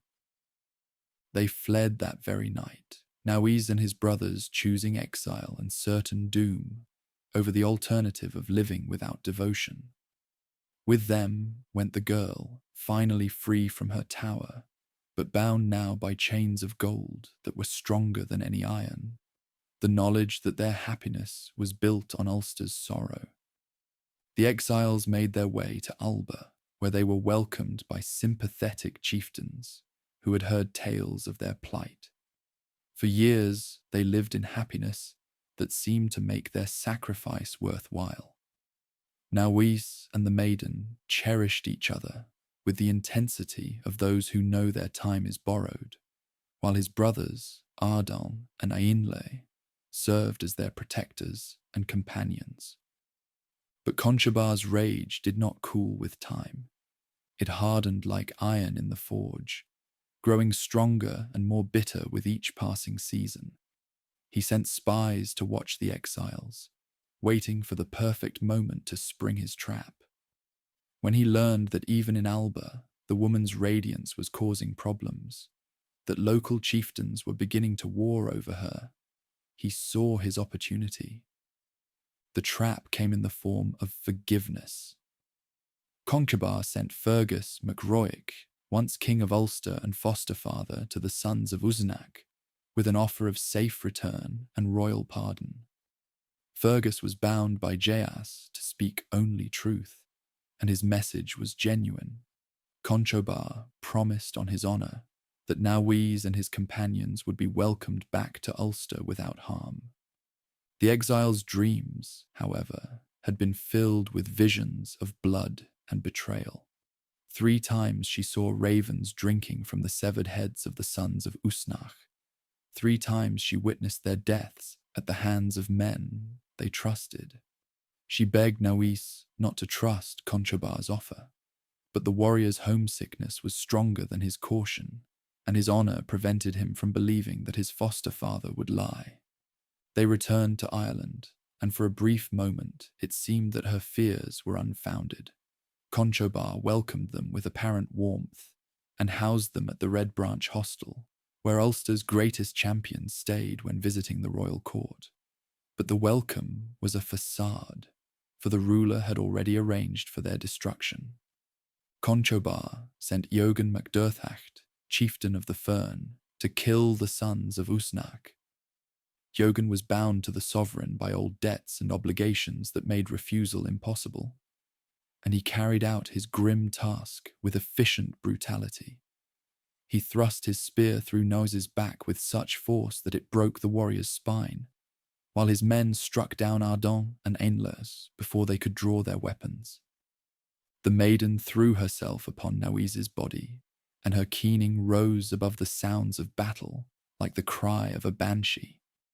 Her lament was so piercing, so filled with anguish, that it was said to have cracked the stones of the hostel and caused birds to fall dead from the sky. In her grief, she spoke words that would be remembered as long as men told stories. My beloved was like a branch heavy with bloom, and our happiness like a flame that burned too bright to last. Now the branch is broken and the flame is quenched, and I am left with nothing but the ashes of what was and the memory of what might have been. Conchobar took the woman into his household, as he had always planned, but her spirit was broken beyond repair. She would not eat, would not speak, would barely acknowledge his presence. For a full year, she lived as a ghost in the royal palace, her radiance intact, but her soul departed to whatever realm Nowise had entered. Finally, in a moment of calculated cruelty, Conchobar asked her who she hated most in all existence. You, she replied without hesitation, and Eogan MacDurthacht who killed my beloved. Then you shall spend a year with Eogan, Conchobar declared, and perhaps that will teach you to appreciate my kindness. But as they travelled to Eogan's territory, the broken woman saw her chance for escape. When their chariot approached a rocky outcrop, she threw herself from the vehicle with such force that her head struck the stone, and her neck broke instantly. Her death was as swift and final as her passion had been intense and doomed. This tragedy became the first of the 3 sorrows of storytelling, but it was far from the last tale of devotion that brought destruction in its wake. In the forests of Leinster, another romance was unfolding that would prove equally devastating and equally irresistible to those who heard it sung by the fireside. Grain, daughter of Cormac MacAirt, High King of Ireland, was renowned for her radiance and her fierce independence. Unlike the maiden of Ulster, who had been raised in isolation, this princess had grown up in the centre of royal power, learning statecraft and diplomacy alongside poetry and music. She was a woman who expected to choose her own fate, not have it chosen for her by fathers or kings. When Cormac decided to cement an alliance with the Fianna, Ireland's elite warrior band, he arranged for his daughter to marry their leader, Finn Macumhail. The Fianna captain was a legend in his own lifetime, a warrior poet whose deeds were already sung from one end of Ireland to the other. But he was also aging, his hair silver white and his face lined with the scars of countless battles, while the princess was in the full flower of her youth. At the betrothal feast, the bride-to-be looked upon her intended husband and felt only revulsion. The captain was honourable, brave and wise, but he was also old enough to be her father, and she could not reconcile herself to a loveless marriage, even one that would make her the most powerful woman in Ireland outside the royal houses. Her gaze wandered across the assembled warriors and settled upon Diarmuid Ua Dwybshne, the captain's lieutenant and one of the handsomest men in all the Celtic lands. The young warrior bore upon his forehead the enchantment spot, a mark placed there by a young woman of the Cedar that made him irresistible to any female who looked upon it. He was also bound by absolute loyalty to his leader, who had raised him from childhood and treated him as a beloved son. As the feast continued and wine loosened tongues, The princess rose from her place and moved through the hall with a drinking horn, offering toasts to the assembled guests. But the wine she served to certain warriors, including the captain and most of his officers, was drugged with herbs that brought deep sleep. Only the lieutenant and a few others remained awake when she finally revealed her purpose. Diamwyd ua dwibn, she said, her voice carrying the formal cadence of a legal pronouncement. I place you under Jaeas as a warrior and as a man of honor. You will take me away from this place and from this unwanted marriage. You will protect me from all who would force me to return, and you will cherish me as I will cherish you. The Jaeas settled upon the young warrior like chains of gold, beautiful but unbreakable. He was trapped between competing loyalties, his devotion to his foster father, who had been father and brother to him, and the magical compulsion that now bound him to the princess. To refuse would violate his honor as a warrior, but to accept would make him the betrayer of everything he held most dear. You ask me to choose between my foster father and my Jaeas, he said, his voice heavy with anguish. Either choice will destroy me. Then choose the destruction that comes with passion, she replied, rather than the one that comes from cowardice. They fled into the night, beginning a pursuit that would last for 16 years and cover every corner of Ireland. The Fianna captain, when he awoke to discover their betrayal, fell into a rage that was terrible to behold.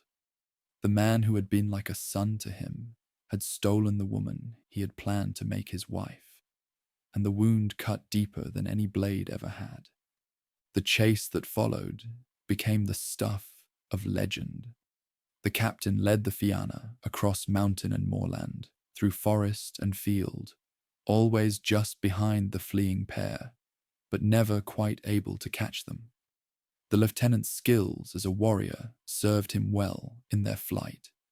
He knew every secret path and hidden cave in Ireland, every ford that could be crossed and every cliff that could be climbed. But more than that, they had unexpected allies.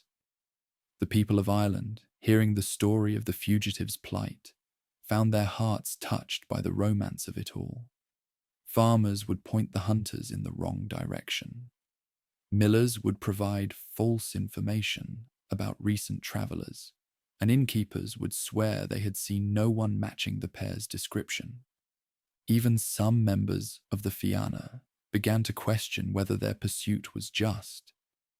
Oisin, the captain's own son and greatest poet, composed verses that celebrated the fugitives' devotion rather than condemning their flight. Other warriors found excuses to be elsewhere when particularly promising leads needed investigation. For years, the pair lived like deer in the forest, never sleeping twice in the same place, always alert for the sound of pursuit. Yet their bond grew stronger rather than weaker under these hardships. The princess proved herself worthy of her companion's sacrifice, showing courage and resourcefulness that matched his own. She could read the signs of weather and season as well as any tracker, could find food and shelter in the wilderness, and could tend wounds with herbs gathered from the wild places. Their union was blessed with offspring, but even this joy was shadowed by sorrow, for they could never stay long enough in any place to watch their sons and daughters grow to adulthood. The young ones were fostered out to sympathetic clans, growing up knowing their parents only through brief, secret visits that always ended in tearful farewells. The end, when it came, was born not of capture, but of weariness. After 16 years of flight, the fugitives had grown tired of living like hunted animals, when intermediaries suggested that their pursuer might be willing to make peace. They agreed to negotiations that took place under the guarantee of hospitality. The reconciliation was genuine, or seemed so. The captain embraced his former lieutenant as a long-lost son, spoke kindly to the princess, and declared that the past was forgiven and forgotten. The pair were granted lands in Sligo, where they could live openly as husband and wife, raising their offspring and taking their place among Ireland's nobility. For several years, peace reigned. The couple built a fine stronghold, raised their young ones, and even entertained their former pursuer as an honoured guest.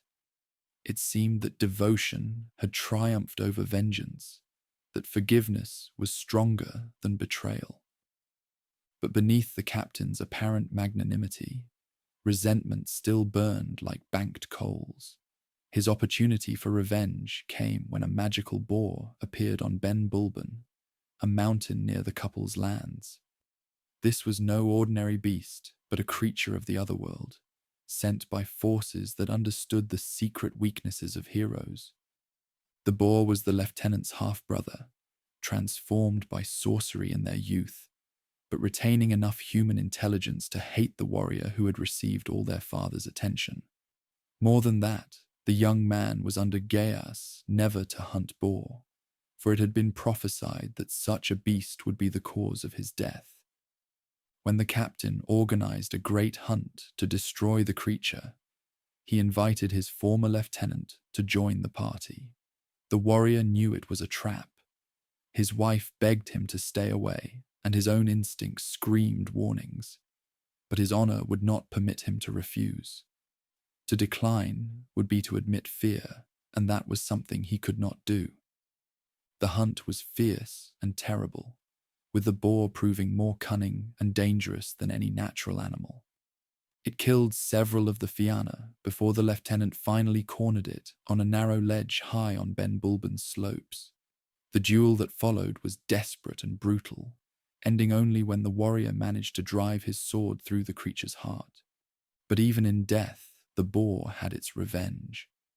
Its bristles were like poisoned needles, and as the warrior examined his kill, one of them pierced his foot. The venom spread through his body with supernatural speed, and he collapsed, dying on the mountainside. The captain possessed the gift of healing. Water drunk from his hands could remedy any wound or poison. As his former lieutenant lay gasping his life away, the dying man begged his old leader for this aid. Twice the captain approached the nearby stream, twice he cupped water in his palms, and twice he let it trickle away before reaching the fallen warrior.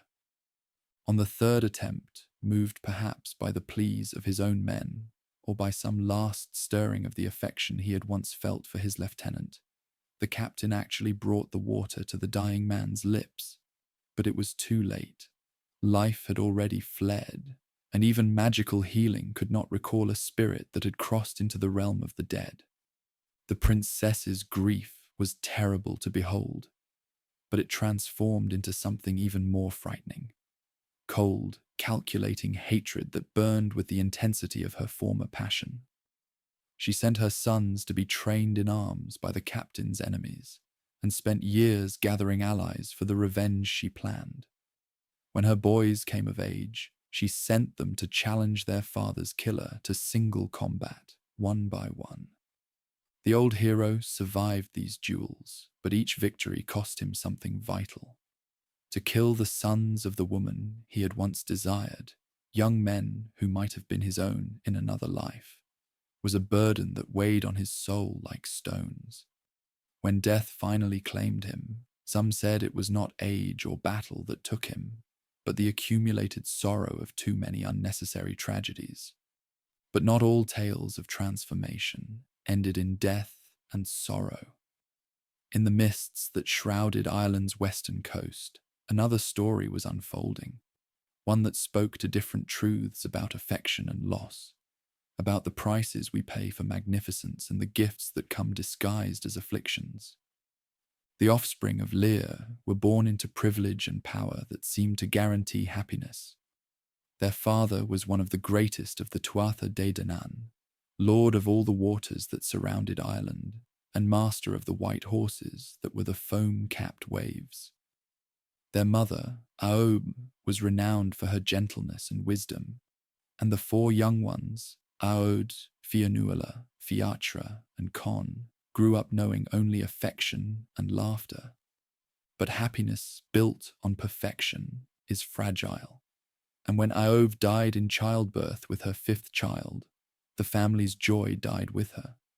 Lear, crazed with grief, neglected his offspring and his duties, lost in mourning for the woman who had been the centre of his existence.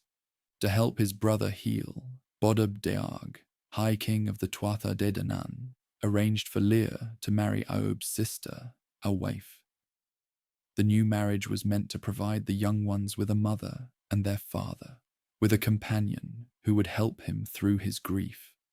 For a time, it seemed the plan had worked. The stepmother cherished the siblings as if they were her own, and their father began to emerge from his melancholy.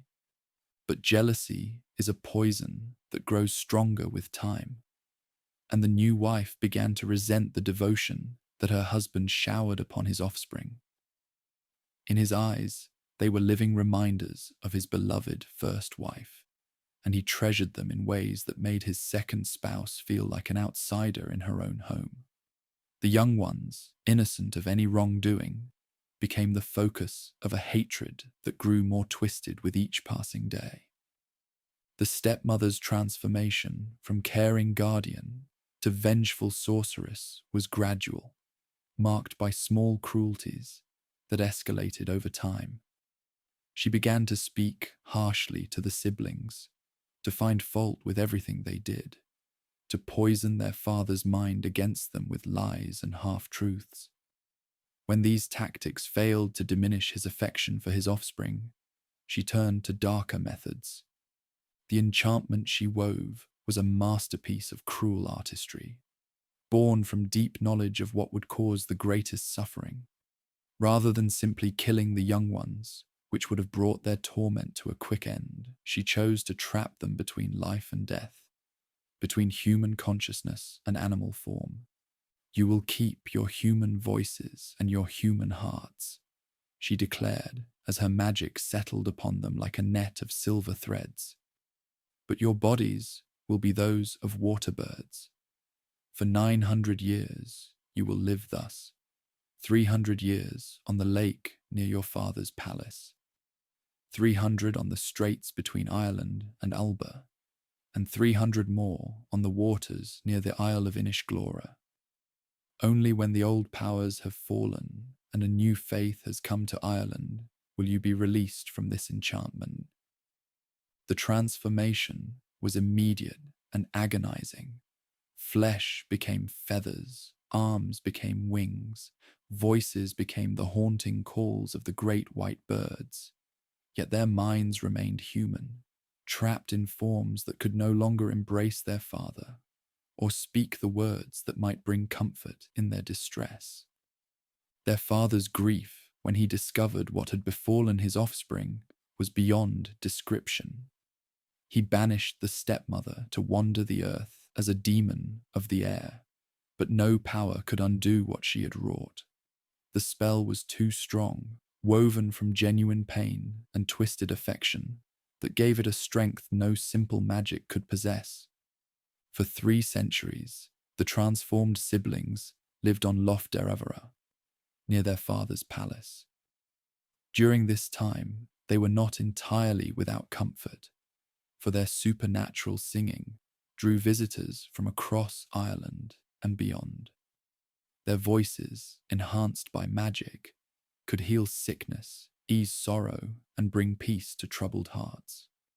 Warriors laid down their weapons to listen, rivals found their quarrels forgotten, and even the hardest hearts were moved to tears by the magnificence of their lament.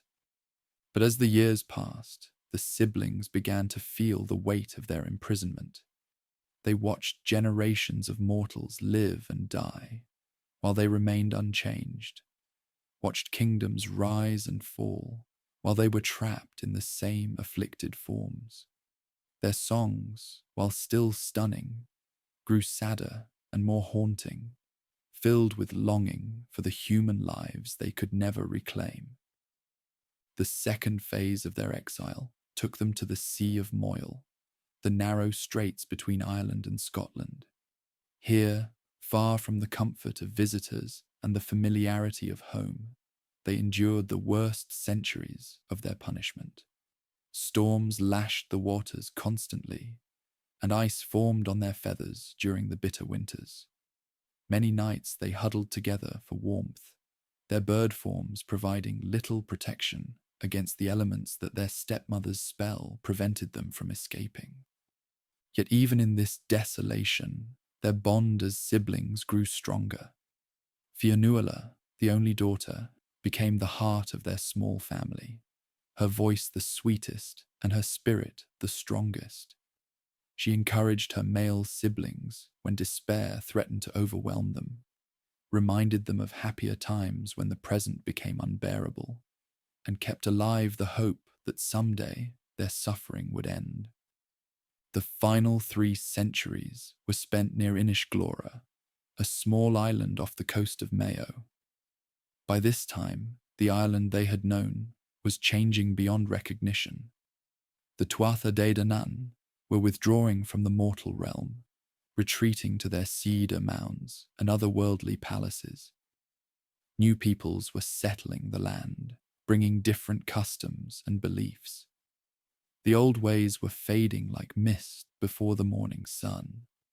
It was here, on Inishglora, that the siblings first heard the sound that would herald their release, the ringing of church bells carried on the wind from the mainland.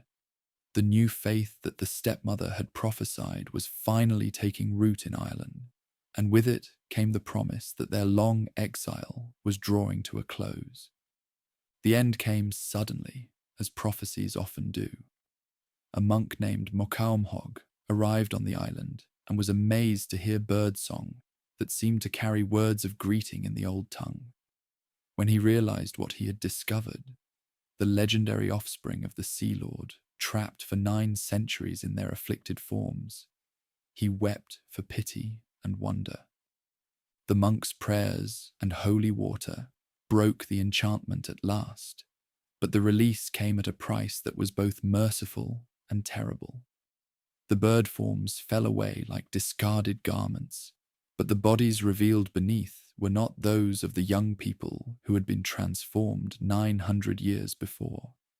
They were ancient beyond measure, their flesh withered by the weight of centuries, their hair white as foam on breaking waves. For a few precious moments, they were human again, able to speak with human voices, to embrace with human arms, to look upon each other with human eyes. Fionnuala's first words were a blessing upon the monk who had freed them. Her last were words of affection for the male siblings who had shared her long exile. Then, as gently as autumn leaves falling from their trees, the ancient siblings crumbled to dust, their spirits finally free to journey to whatever realm awaited them beyond the reach of spells and transformations.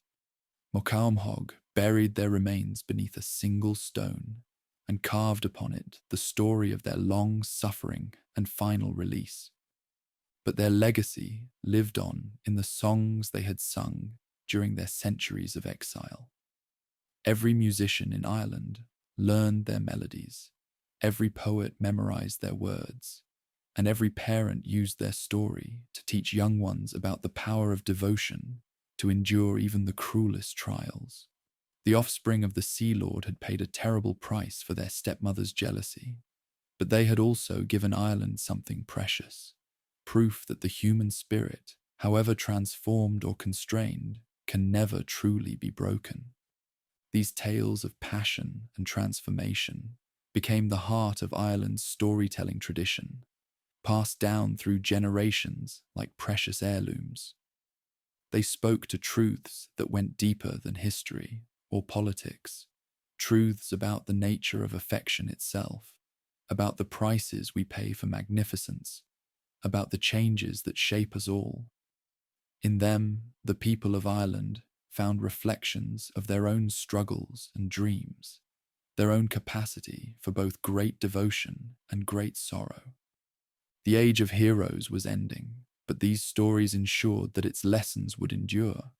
They showed that even in a realm where magic was fading, and the old certainties were crumbling. The human heart remained capable of achieving wonders that no sword could win and no crown could command. Passion might bring tragedy, radiance might be an affliction, and transformation might come at a price too terrible to contemplate. But in the end, it was these very vulnerabilities that made mortals worthy heirs to the children of Danu. Across the Western Sea, in the mountainous realm that would later be called Wales, another branch of the Celtic tree was weaving its own tapestries of wonder and sorrow. These were the tales preserved in the Mabinogion, stories that shared the same mythic DNA as Ireland's great cycles, yet possessed their own distinctive voice, darker perhaps, more enigmatic, filled with transformations so profound they challenged the very boundaries separating dream from waking, possible from impossible. The storytellers of this land understood truths that their Irish cousins had only glimpsed, that reality itself was fluid, that identity could shift like smoke in the wind, and that the greatest magic lay not in wielding power, but in understanding the deep currents that connected all things. Where Irish tales often celebrated individual heroism, these Western stories explored the web of relationship and obligation that bound mortals to each other and to the land itself. The four branches of the Mabinogi formed the heart of this tradition, each branch representing a different aspect of the eternal cycle that governed both human and divine existence. These were not mere entertainment, but initiation stories, maps of the soul's journey through landscapes of power, responsibility, sacrifice, and redemption. The first branch began with a prince whose very name meant sense or wisdom, though like many heroes, he would have to earn his title through trials that tested more than his courage. This ruler's adventure began, as so many Celtic tales did, with a hunt that led far from familiar territory into the borderlands where the ordinary realm pressed against the domain of mystery. While pursuing a stag through the forests of his province, the prince came upon a pack of hounds, unlike any he had ever seen. Their coats were brilliant white, but their ears were red as fresh blood, the traditional colouring of creatures from Annwn, the Otherworld. These supernatural hounds had brought down the stag, but the prince, in his arrogance, drove them away and set his own pack upon the kill. This act of discourtesy did not go unnoticed.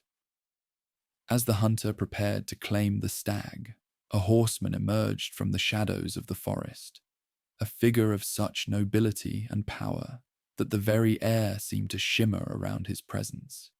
This was Arawn, Lord of Annwn, one of the most mysterious and complex figures in the mythology of this mountainous land. Unlike the chaotic Fomorians of Irish tradition, Arawn represented supernatural order that paralleled but differed from human governance. "You have acted without honour," Arawn declared, his voice carrying the weight of judgment. "You have stolen my hound's rightful prey and shown discourtesy to one whose rank far exceeds your own." The prince, recognizing both his error and the supernatural nature of his accuser, bowed his head in acknowledgement. "What recompense would satisfy you, Lord? I acted in ignorance, not malice." Arawn's proposal was as unexpected as it was perilous. "For 1 year, you will take my form and rule in my place in Mabinogion, while I take yours and govern your lands. You will face a trial that I cannot, a single combat against Hafgan, my enemy, whose name means summer white. But know this, you must strike only once, for a second blow will restore all his strength and make victory impossible." The exchange was more than magical disguise. It was a complete transformation of identity. When the prince looked upon his reflection, he saw Arawn's face staring back. His voice carried different cadences, his movements held supernatural grace, and his very thoughts seemed touched by the wisdom of ages. Yet beneath this divine exterior, his essential self remained unchanged, creating a tension that would define the entire year of his exile. In Anduin, the transformed ruler discovered a realm that operated by rules subtly different from those of the human world. Time moved strangely. Days passed like hours, yet each experience was invested with significance that lingered far longer than normal memory. The court he governed was populated by beings of terrible beauty and complex motivations, creatures who honored their sovereign while testing his worthiness with every interaction. The queen of this realm, Arawn's own wife, became perhaps the greatest trial. Each night she lay beside the disguised prince in the royal chamber, her beauty so transcendent that human men had died merely from glimpsing her face. Yet the temporary ruler, bound by honor and the obligations of his position, never once touched her or spoke beyond the courtesies required by protocol. Each dawn he rose and turned away, preserving both his integrity and that of his supernatural host. For an entire year, the prince ruled Anduin with wisdom and restraint, earning the respect of its inhabitants while never forgetting that he was merely a steward of another's authority. He learned the intricate laws that governed the supernatural realm, mediated disputes involving beings whose motivations were alien to human understanding, and prepared for the confrontation that would determine not only his own fate, but the balance of power in the divine world. The battle with Hafgan took place at a ford that existed simultaneously in multiple realms, its waters reflecting not just the combatants, but all their possible futures. Hafgan appeared as expected, a warrior whose very presence seemed to drain warmth from the air, whose weapons gleamed with frost that never melted, whose armor was formed from crystallized winter itself. So, Hafgan called across the water, "Arawn sends a champion in his place. Do you know, human, what you risk in facing me?" "I know that some battles cannot be avoided," the prince replied, "and that honor matters more than survival." The duel was brief but intense. Hafgan's strategy relied on his ability to survive any single assault and return stronger than before. But the disguised ruler had learned patience during his year in Anduin. He waited for the perfect opening, then struck once with all his strength and skill. His blade, empowered by Arawn's magic and his own earned authority, pierced Hafgan's armor and found his heart. As Hafgan fell, he gasped out a warning that chilled the victor's blood. "You have won this battle, but the war is eternal. I will return when the cycle turns, and the price of victory will be higher than you know." When the prince returned to the meeting place where the year of exchange had begun, he found Arawn waiting with expressions of gratitude and newfound respect. The Lord of Anduin had ruled the human domain with such wisdom that the realm had prospered beyond all previous measure, while the prince's governance of the supernatural domain had earned a permanent place in its annals. "You have proven yourself worthy of a title that few humans could claim," Arawn declared. "From this day forward, you shall be known as head of the Otherworld. The friendship that unites our realms shall endure as long as honor guides our actions." But the true significance of this adventure would only become apparent in the events that followed. The prince had gained more than supernatural allies. He had earned the right to move among worlds, to serve as a bridge linking human and divine. This ability would prove crucial when he encountered the woman who would become both his greatest blessing and the source of trials that would test everything he had learned. The lady first appeared to the prince as he sat upon the mound of Arbeth, a hill near his palace where anyone who took position could expect to witness either a wonder or receive wounds. She rode a white horse that moved with such perfect grace that it seemed to float rather than gallop, her beauty so supernatural that the prince knew immediately she was no human woman. What struck the ruler most forcefully was not just her magnificence, but the ineffable sadness that surrounded her like a cloak. Here was a being of power and dignity, yet her eyes held sorrows that human hearts could barely comprehend. When she passed without acknowledging his presence, the prince felt as though the light had gone out of the world. He commanded his swiftest horsemen to pursue her, but though her mount seemed to maintain a leisurely pace, none could draw close enough to speak with her. The white horse moved with the strange logic of dreams, always just ahead, no matter how furiously the pursuit pressed forward. On the third day, when the same scene repeated itself, the prince finally called out in desperation, "Lady, for the sake of the man you cherish most, I beg you to wait."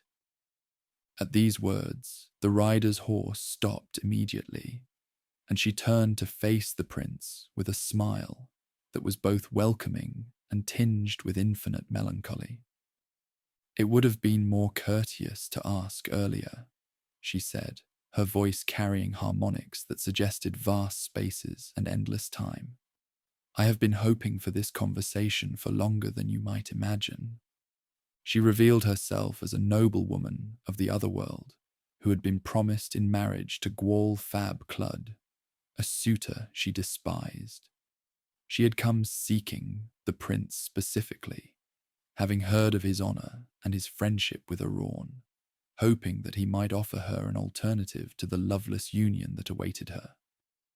Their courtship was unlike anything in human experience. The lady could appear and disappear at will, sometimes arriving in forms that challenged the eye's ability to process what it saw. She might manifest as a bird whose song could heal broken hearts, or as a woman whose beauty seemed to shift from human to something far more transcendent. When the prince asked for her hand in marriage, the noblewoman agreed, but she warned that their union would not be without complications. "Gwal will not accept the loss of his intended bride without contest," she explained. "You must be clever as well as brave, for he possesses powers that mere swordplay cannot overcome." The wedding feast became a battlefield of wits rather than steel. Gwal appeared as expected, but instead of challenging his rival to combat, he employed the laws of hospitality as weapons. Approaching the prince during the height of the celebration, he made a request that seemed harmless but carried deadly implications. "Noble prince," Gwal said with false courtesy, "I come as a petitioner seeking your generosity. Grant me a boon as befits your reputation for honor." The ruler, made careless by wine and happiness, rashly agreed before learning what the request might be. "Ask what you will," he declared, "and if it is within my power to grant, it shall be yours. I ask for nothing more than what any man might reasonably desire," Gwal replied with a smile like winter frost. "I ask for your bride, your feast, and your hospitality toward me this night." The assembled guests fell silent as they realized the trap that had been sprung. By the laws that governed both human and supernatural conduct, the prince was bound by his word. To refuse would mark him as oathbreaker, destroying his honor and making him unworthy of his bride's devotion. Yet to agree would mean losing everything he had gained. The lady, however, had anticipated this move.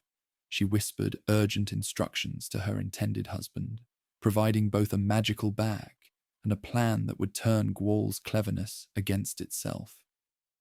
"Grant his request," she murmured, "but demand a year's delay before the marriage is consummated. Meet me 1 year hence at this same place, and bring the bag I give you.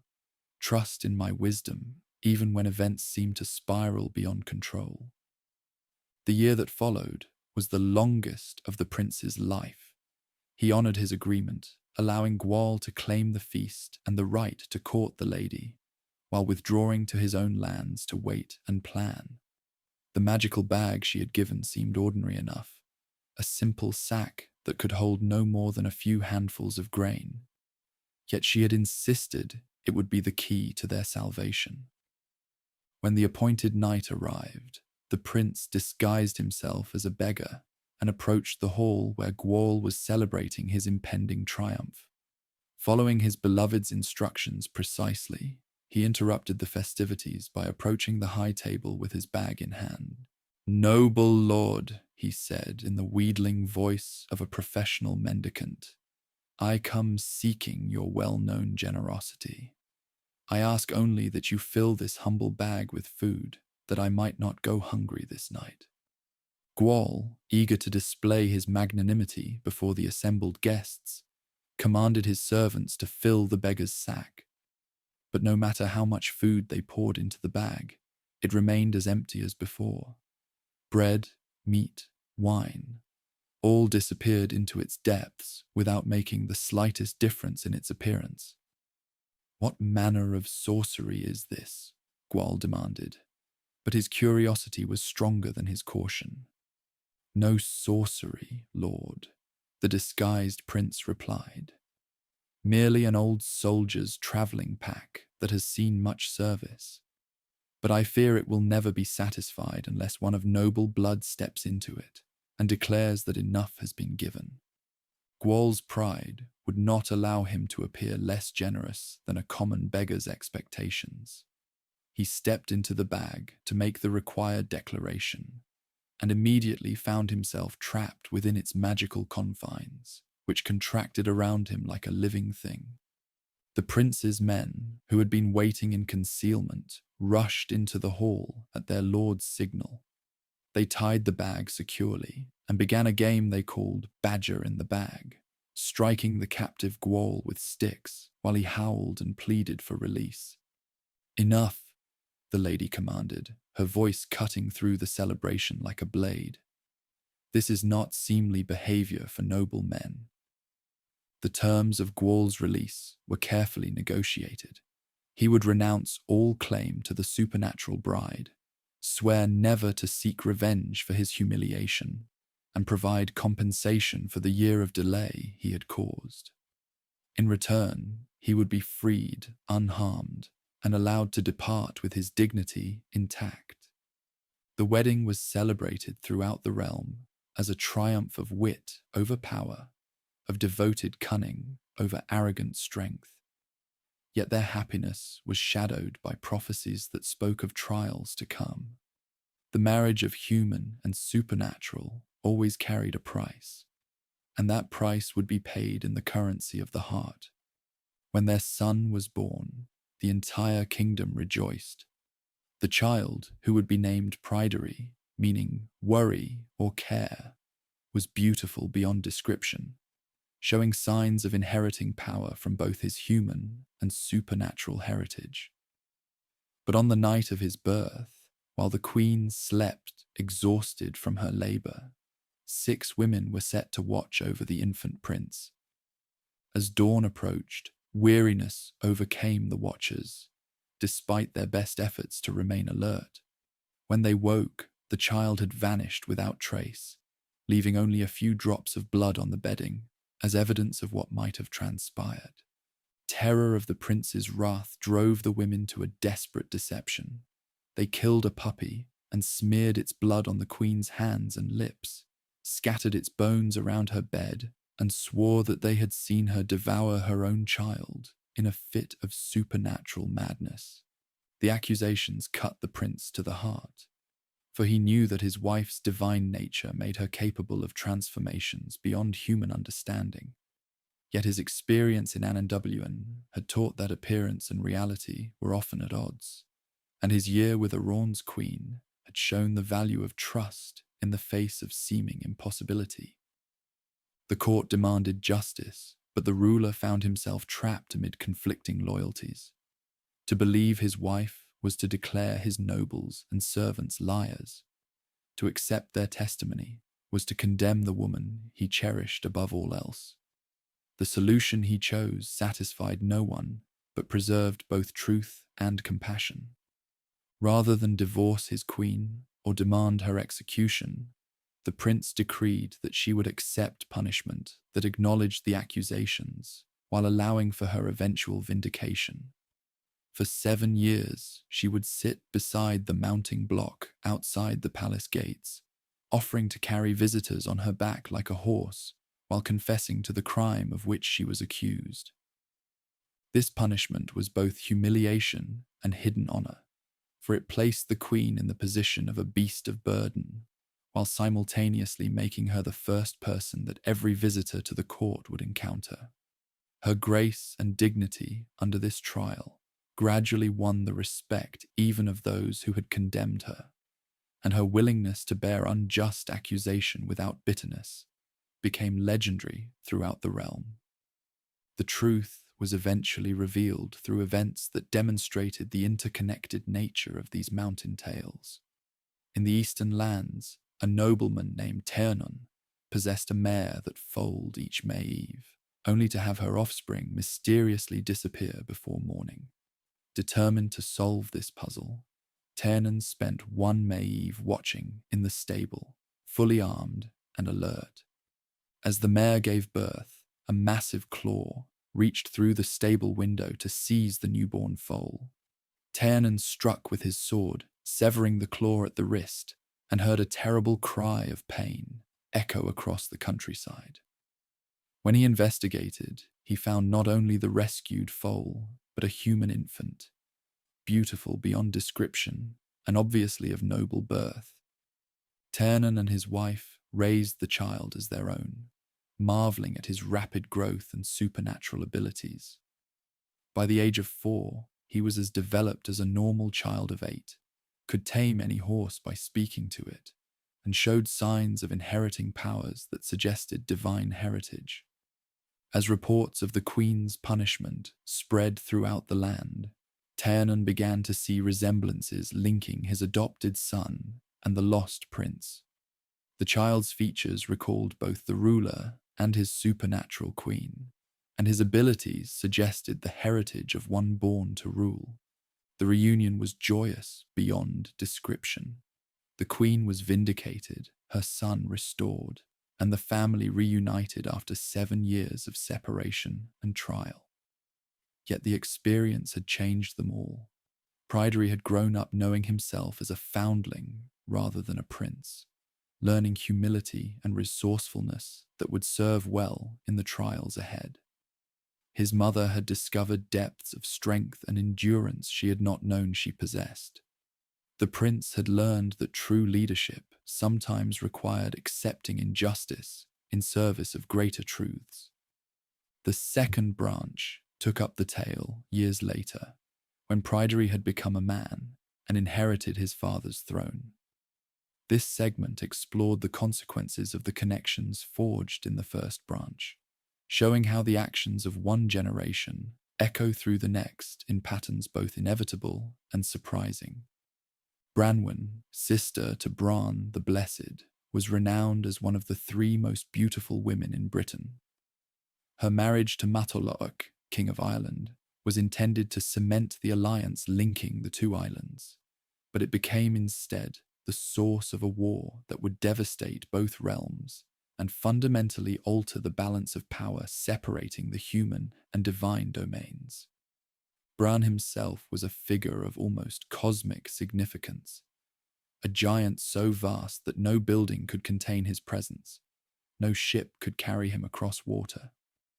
When he travelled to Ireland to negotiate his sister's marriage, he waded across the Irish Sea with his court riding on his back, demonstrating power that transcended normal human limitations.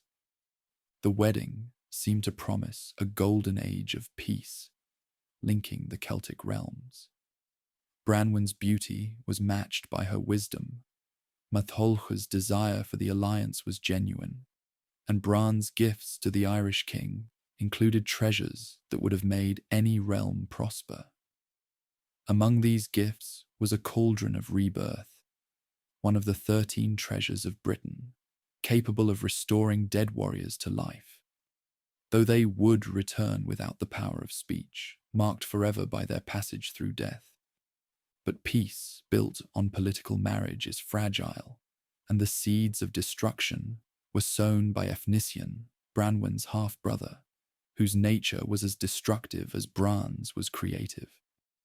Efnisien embodied the principle of necessary opposition, the force that prevents any situation from remaining static. His interference in the marriage negotiations, his deliberate provocations, and his talent for finding the weakness in any agreement made conflict inevitable. The immediate cause of war came when Efnisien, insulted by not being consulted about his sister's marriage, mutilated Matholch's horses in a fit of rage. This act violated every principle of hospitality and honor, turning what should have been a celebration into grounds for blood feud. Bran attempted to make recompense, offering gold and silver beyond counting, new horses to replace those destroyed, and personal guarantees of Ireland's honoured place among the realms of Britain. But the damage went deeper than material loss. It struck at the heart of royal dignity and called into question Matholch's fitness to rule. Branwen became the victim of her husband's injured pride. Though she had no part in her brother's actions, she was made to bear the consequences of the family shame. Matholch relegated her to the kitchens of his palace, where she was forced to work as a scullery maid, subjected to daily humiliation, designed to balance the insult he had received. For 3 years, Branwen endured this treatment while training a starling to carry messages across the sea. When the bird finally reached Bran, with news of his sister's degradation, the giant's rage shook the very foundations of the earth. He assembled the largest army ever seen in Britain and prepared for a war that would reshape the mythic landscape forever. The invasion of Ireland was less a military campaign than a force of nature given purpose and direction. Bran himself served as a bridge for his army, lying across the Shannon River while thousands of warriors marched across his body. His presence in Ireland altered the very character of the conflict, transforming a political dispute into something approaching cosmic warfare. The battles that followed were terrible beyond description. The cauldron of rebirth, which Bran had given as a wedding gift, was turned against his own forces, restoring Irish warriors to life while British dead remained permanently fallen. Only when Efnisien, in a rare moment of redemption, sacrificed himself to destroy the cauldron did the tide of battle turn. The final confrontation took place on the shores of Ireland, where the remnants of both armies fought with the desperation of those who knew that no victory could undo the losses already sustained. Bran himself was fatally wounded by a poisoned spear, his death marking the end of an era when giants walked the earth as casually as ordinary men. As he lay dying, Bran gave his most unusual command. His head was to be cut from his body and carried back to Britain, where it would continue to speak and provide counsel for 87 years, before finally being buried beneath the White Tower in London as protection against invasion from across the sea.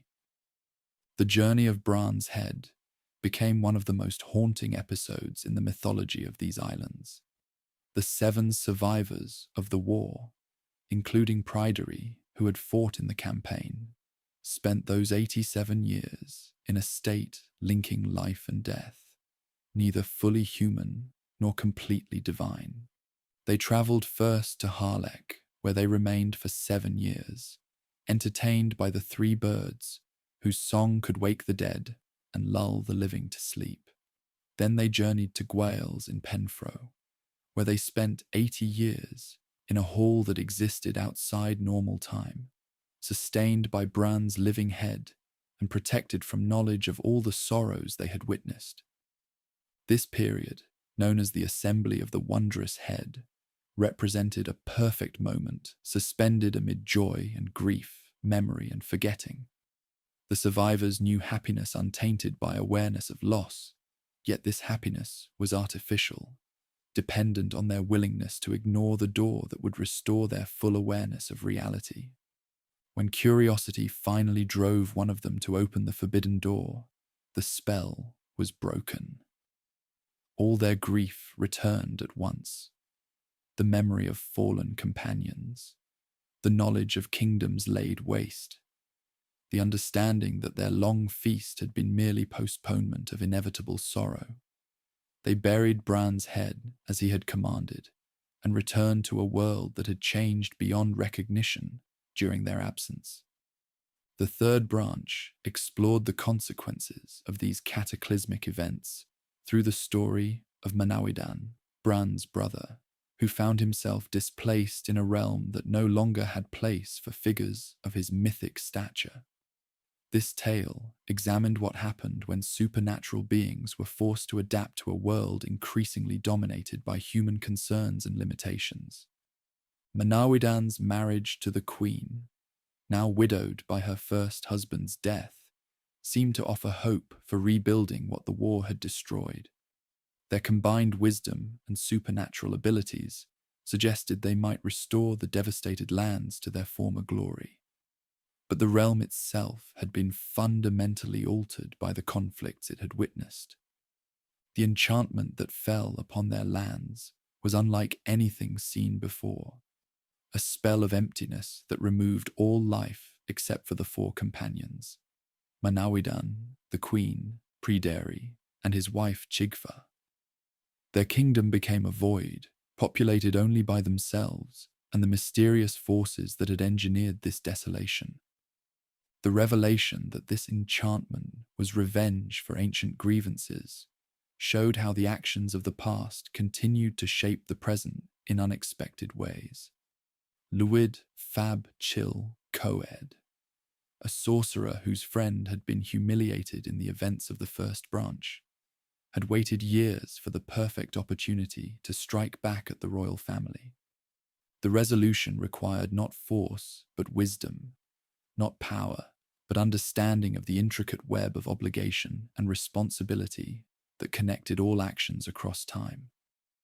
Manawydan's patient unraveling of the spell, his refusal to be provoked into hasty action, and his insistence on justice rather than vengeance, provided a model for how mythic conflicts might be resolved through intelligence rather than violence.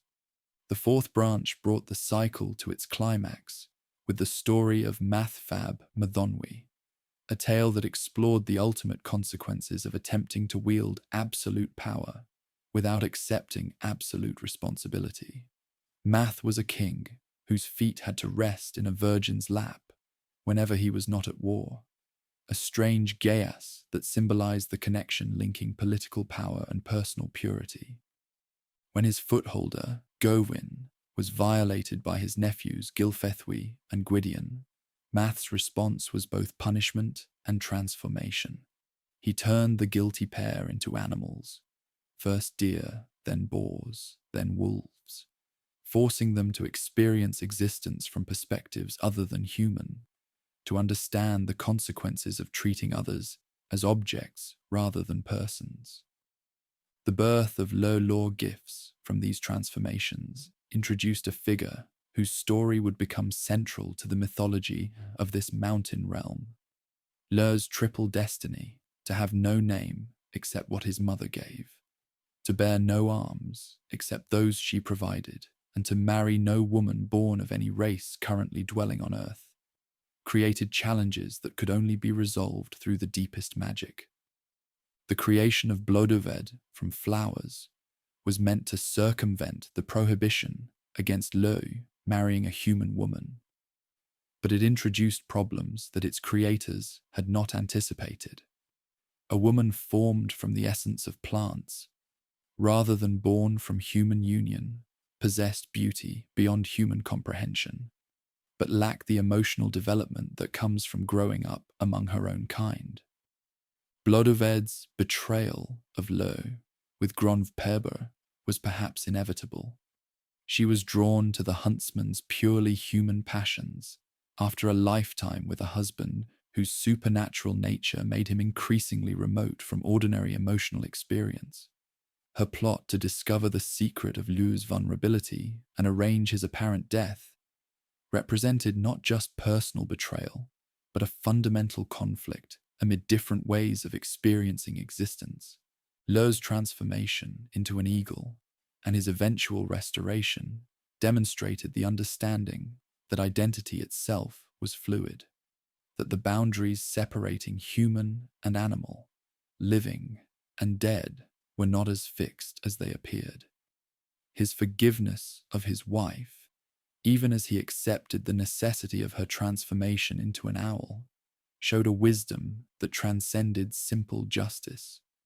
Running parallel to these royal dramas were stories that explored the relationship linking wisdom and inspiration, learning and direct experience of truth. The tale of Ceridwen and Taliesin represented perhaps the most profound of all these mountain myths, examining how knowledge was transmitted from one generation to the next, and how true wisdom could emerge from the most unlikely circumstances. Ceridwen, the great witch of this tradition, possessed a cauldron of inspiration that could brew the awen, the divine fire that transformed ordinary humans into poets and seers. Her attempt to create this gift for her son Morfran, whose ugliness had made him an object of mockery, went awry when her servant Gwion Bash accidentally consumed the first 3 drops of the precious liquid. The chase that followed, with Ceridwen pursuing the transformed Gwion through a series of animal shapes, represented the eternal dance linking knowledge and its seekers.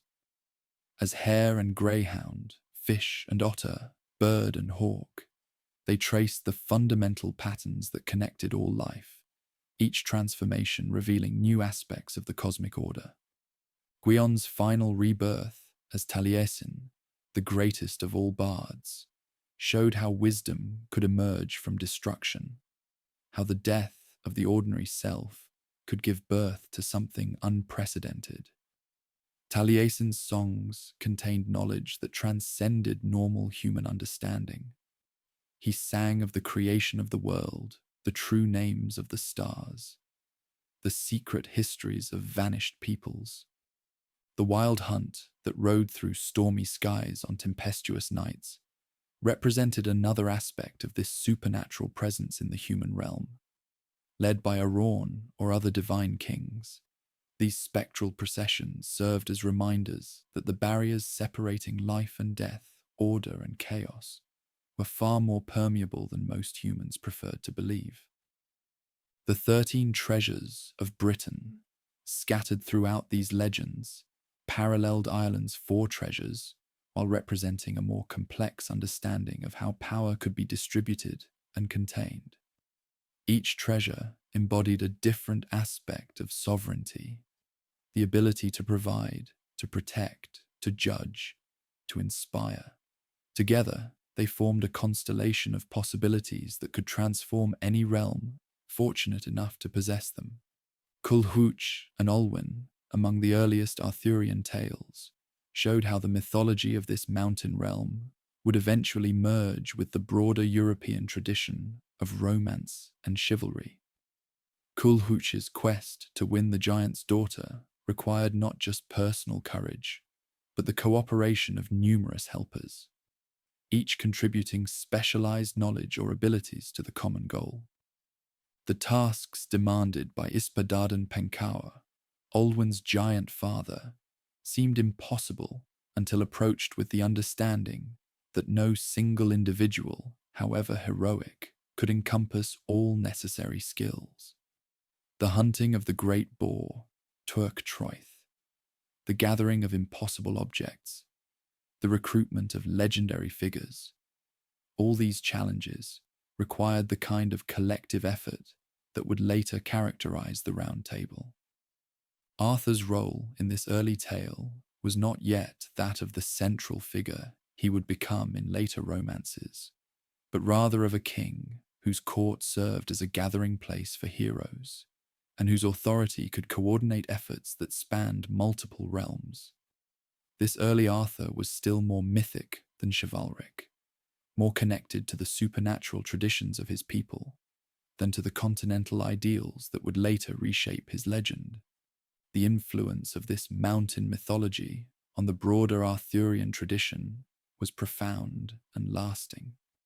the supernatural elements that made Arthur's court a place where marvels were commonplace, the emphasis on quests that tested character as much as courage, the understanding that the greatest adventures involve transformation of the self rather than simple conquest of enemies. All these aspects of later romance could be traced back to the storytelling tradition of this Western realm. Yet these tales retained their own distinctive character, their own insights into the nature of power and responsibility, love and loss, wisdom and folly.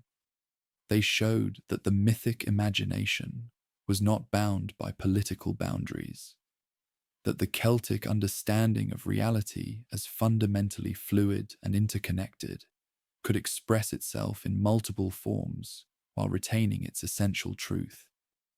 The preservation of these stories in manuscripts like the White Book of Riddoch and the Red Book of Hergest ensured that future generations would have access to wisdom that might otherwise have been lost to the transformations of history.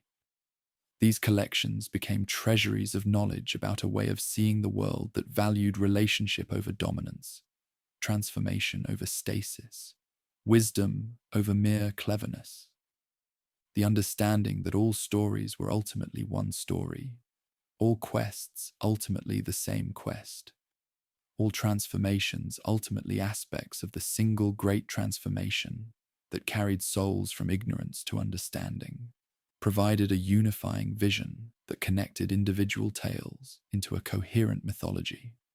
This vision would prove influential far beyond the borders of this mountain realm, contributing essential elements to the European imagination and ensuring that the Celtic understanding of reality would survive the political changes that would reshape the medieval world.